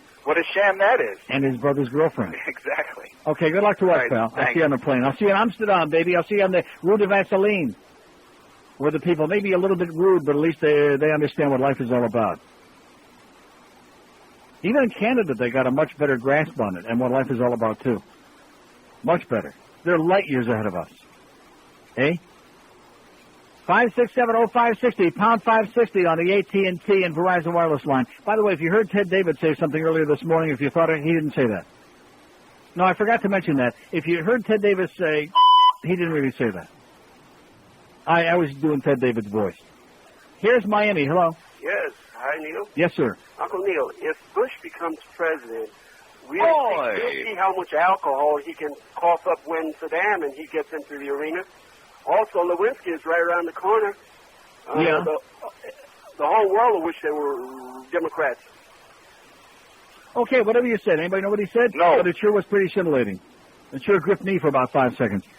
5670560, pound 560 on the AT&T and Verizon wireless line. Don't talk football on this show, but I will say this. You got to admit the Dolphins this year, nobody expected anything from them. Phenomenal. Dave Wannstedt, great job. Jay Fiedler, good Jewish boy, tremendous job. Nobody gave them any credit. Nobody anticipated anything. And you know something? They're 10-3. They're kicking ass. Not just winning, they're kicking ass. And nobody's talking about it. I don't. They're all talking about the BCS poll. See, I've told you that for years. That's the mentality. That's the level of this town. More sophomoric. College sports, but college football, I take that back because they don't care about college basketball. College football, that's as far as they've grown. Beyond that, they can't deal with it, which is kind of sad. And you know something? So if a couple players do break their leg, they can play anyway. Attaboy, Dave. We don't care if they're injured or not. We want to be winning. Yeah, I'm kind of shocked at that. I listen to some of these sports shows very briefly, and they're talking crap. And they got this phenomenal team that just might win the goddamn Super Bowl or at least go to it. And it's like, no, we don't care about that. How about them Canes? The Canes. That's more up the alley of this town. In fact, that wouldn't surprise me if they start getting the high school stuff. And sports, too. It's 11 before 2 at QAM. This is 560 QAM. The Neil Rogers Show. Sports Radio 560 QAM. Saddam Hussein, the motherfucker. Saddam Hussein, the motherfucker. Oh! Saddam Hussein, the motherfucker. Saddam Hussein, the motherfucker. Iraq's a crappy little country. Smells like the mustache on his face. Just get rid of that. You're in drinking juggy and blow up the whole goddamn place. Saddam Hussein, the motherfucker. Saddam Hussein, the motherfucker. Saddam Hussein, the motherfucker. Saddam Hussein, the motherfucker. Saddam Hussein, the motherfucker. Saddam Hussein, the motherfucker. Saddam Hussein, the motherfucker. Saddam Hussein, the motherfucker. But he's still there. I guess that we need Dick Cheney to come back and finish him off for good this time, huh? Uh-huh. It's 154 at 560 WQAM 567. What's the poll result so far? I'm glad you asked. Our poll today on NeilRogers.com, we asked, is it finally time for Al Gore to concede, yay or nay? Yes, 135, 35%. No, 252, 65%. Man, this audience, they're sticking with it, baby. You can't knock them for their, whatever. They're sticking with it. Here's a lady in Fort Lauderdale. Hello. Hi, Neil. Yes, ma'am. In lending support to your argument, did you happen to read about how the Republicans are asking for a hand recount in the New Mexico vote, and they're using the same I thought they already certified New Mexico. Well, no, Pretty they're sure they using the did. same arguments for manual recount Right. that Gore's lawyers are using in Florida. Absolutely correct. Yeah. I think this illustrates the height, the absolute height of hypocrisy by the Sure. Republicans. And then, you know something? If they could have found, because believe me, they examined it, they talked to their people in Iowa and Wisconsin, if they could have found that they were close enough, that they had a chance of pulling off wins in those states, they would have done the same thing there. Absolutely. Well, in closing, Neil, I say God save us all and get rid of the Electoral College. Amen. And Amen. Paper ballots. Bye. Okay. No more paper ballots. Why am I that guy before that Republican? I mean, why is it that most Republicans need mental health? What is the problem with him? Paranoid and delusional. Oh, we don't want those computer things because then they'll be able to trace back and find out who I voted for. Oh, I guess if I voted for who he voted for, I'd be pretty embarrassed about it, too. I don't want to mention no names. Here's a lady mobile in Fort Myers. Hello. Hi, Neil. Yes, ma'am. How you doing? Great. Yeah, I tuned in when you were talking about nerds and half-naked people. Yeah. What were you talking about? Nerds and half-naked people? Yeah, something about a TV. No, I said that I was talking about the fact that the public wants to see shows with good-looking, scantily clad people, and that the producers of shows in this country haven't figured that out yet. Oh, I thought you were talking about putting all the stuff from the election on TV. Naked, yeah. People don't want to see. Oh, God. Well, we sure don't want to see these candidates naked. Oh, God. Huh? I was getting pretty turned on watching David Boyce, and that's pretty whack. You must be desperate. You must be either that. No, I'm truly, I'm totally hot, and I think I need therapy. But you know what? I got a real good ophthalmologist. Hey, wait! I was laughing my ass off though when their guy from the guy that helped develop the Votomatic was on. Right. Did you see it? Yeah, I saw it. Oh my God! Wasn't that brilliant? It was pathetic. No, but the cross-examination, it was, I loved it. I was about like, his answers were pathetic. I know, but I was calling my kids and, come on, guys, you gotta see this. Yeah. But anyway, and what was it? Oh, see you on, what did you say about Amsterdam? See you on what avenue? The Rue de Vaseline. I love you. Okay, see you. Bye. The Wormerstraat, that's the name of the street, but it's commonly called the Rue de Vaseline. That's because Al Goldstein leaves his Vaseline on the Rue de Vaseline, whatever it is. Yeah, he leaves a trail. I think it's Vaseline. I don't want to see. I don't want to know. No, actually, my luck, in November, they were like tearing up, because one thing about them, unlike here they do all the construction in the middle of the season. Well, it's obviously off-season in November and when the weather is bad, most of the year. So they're construction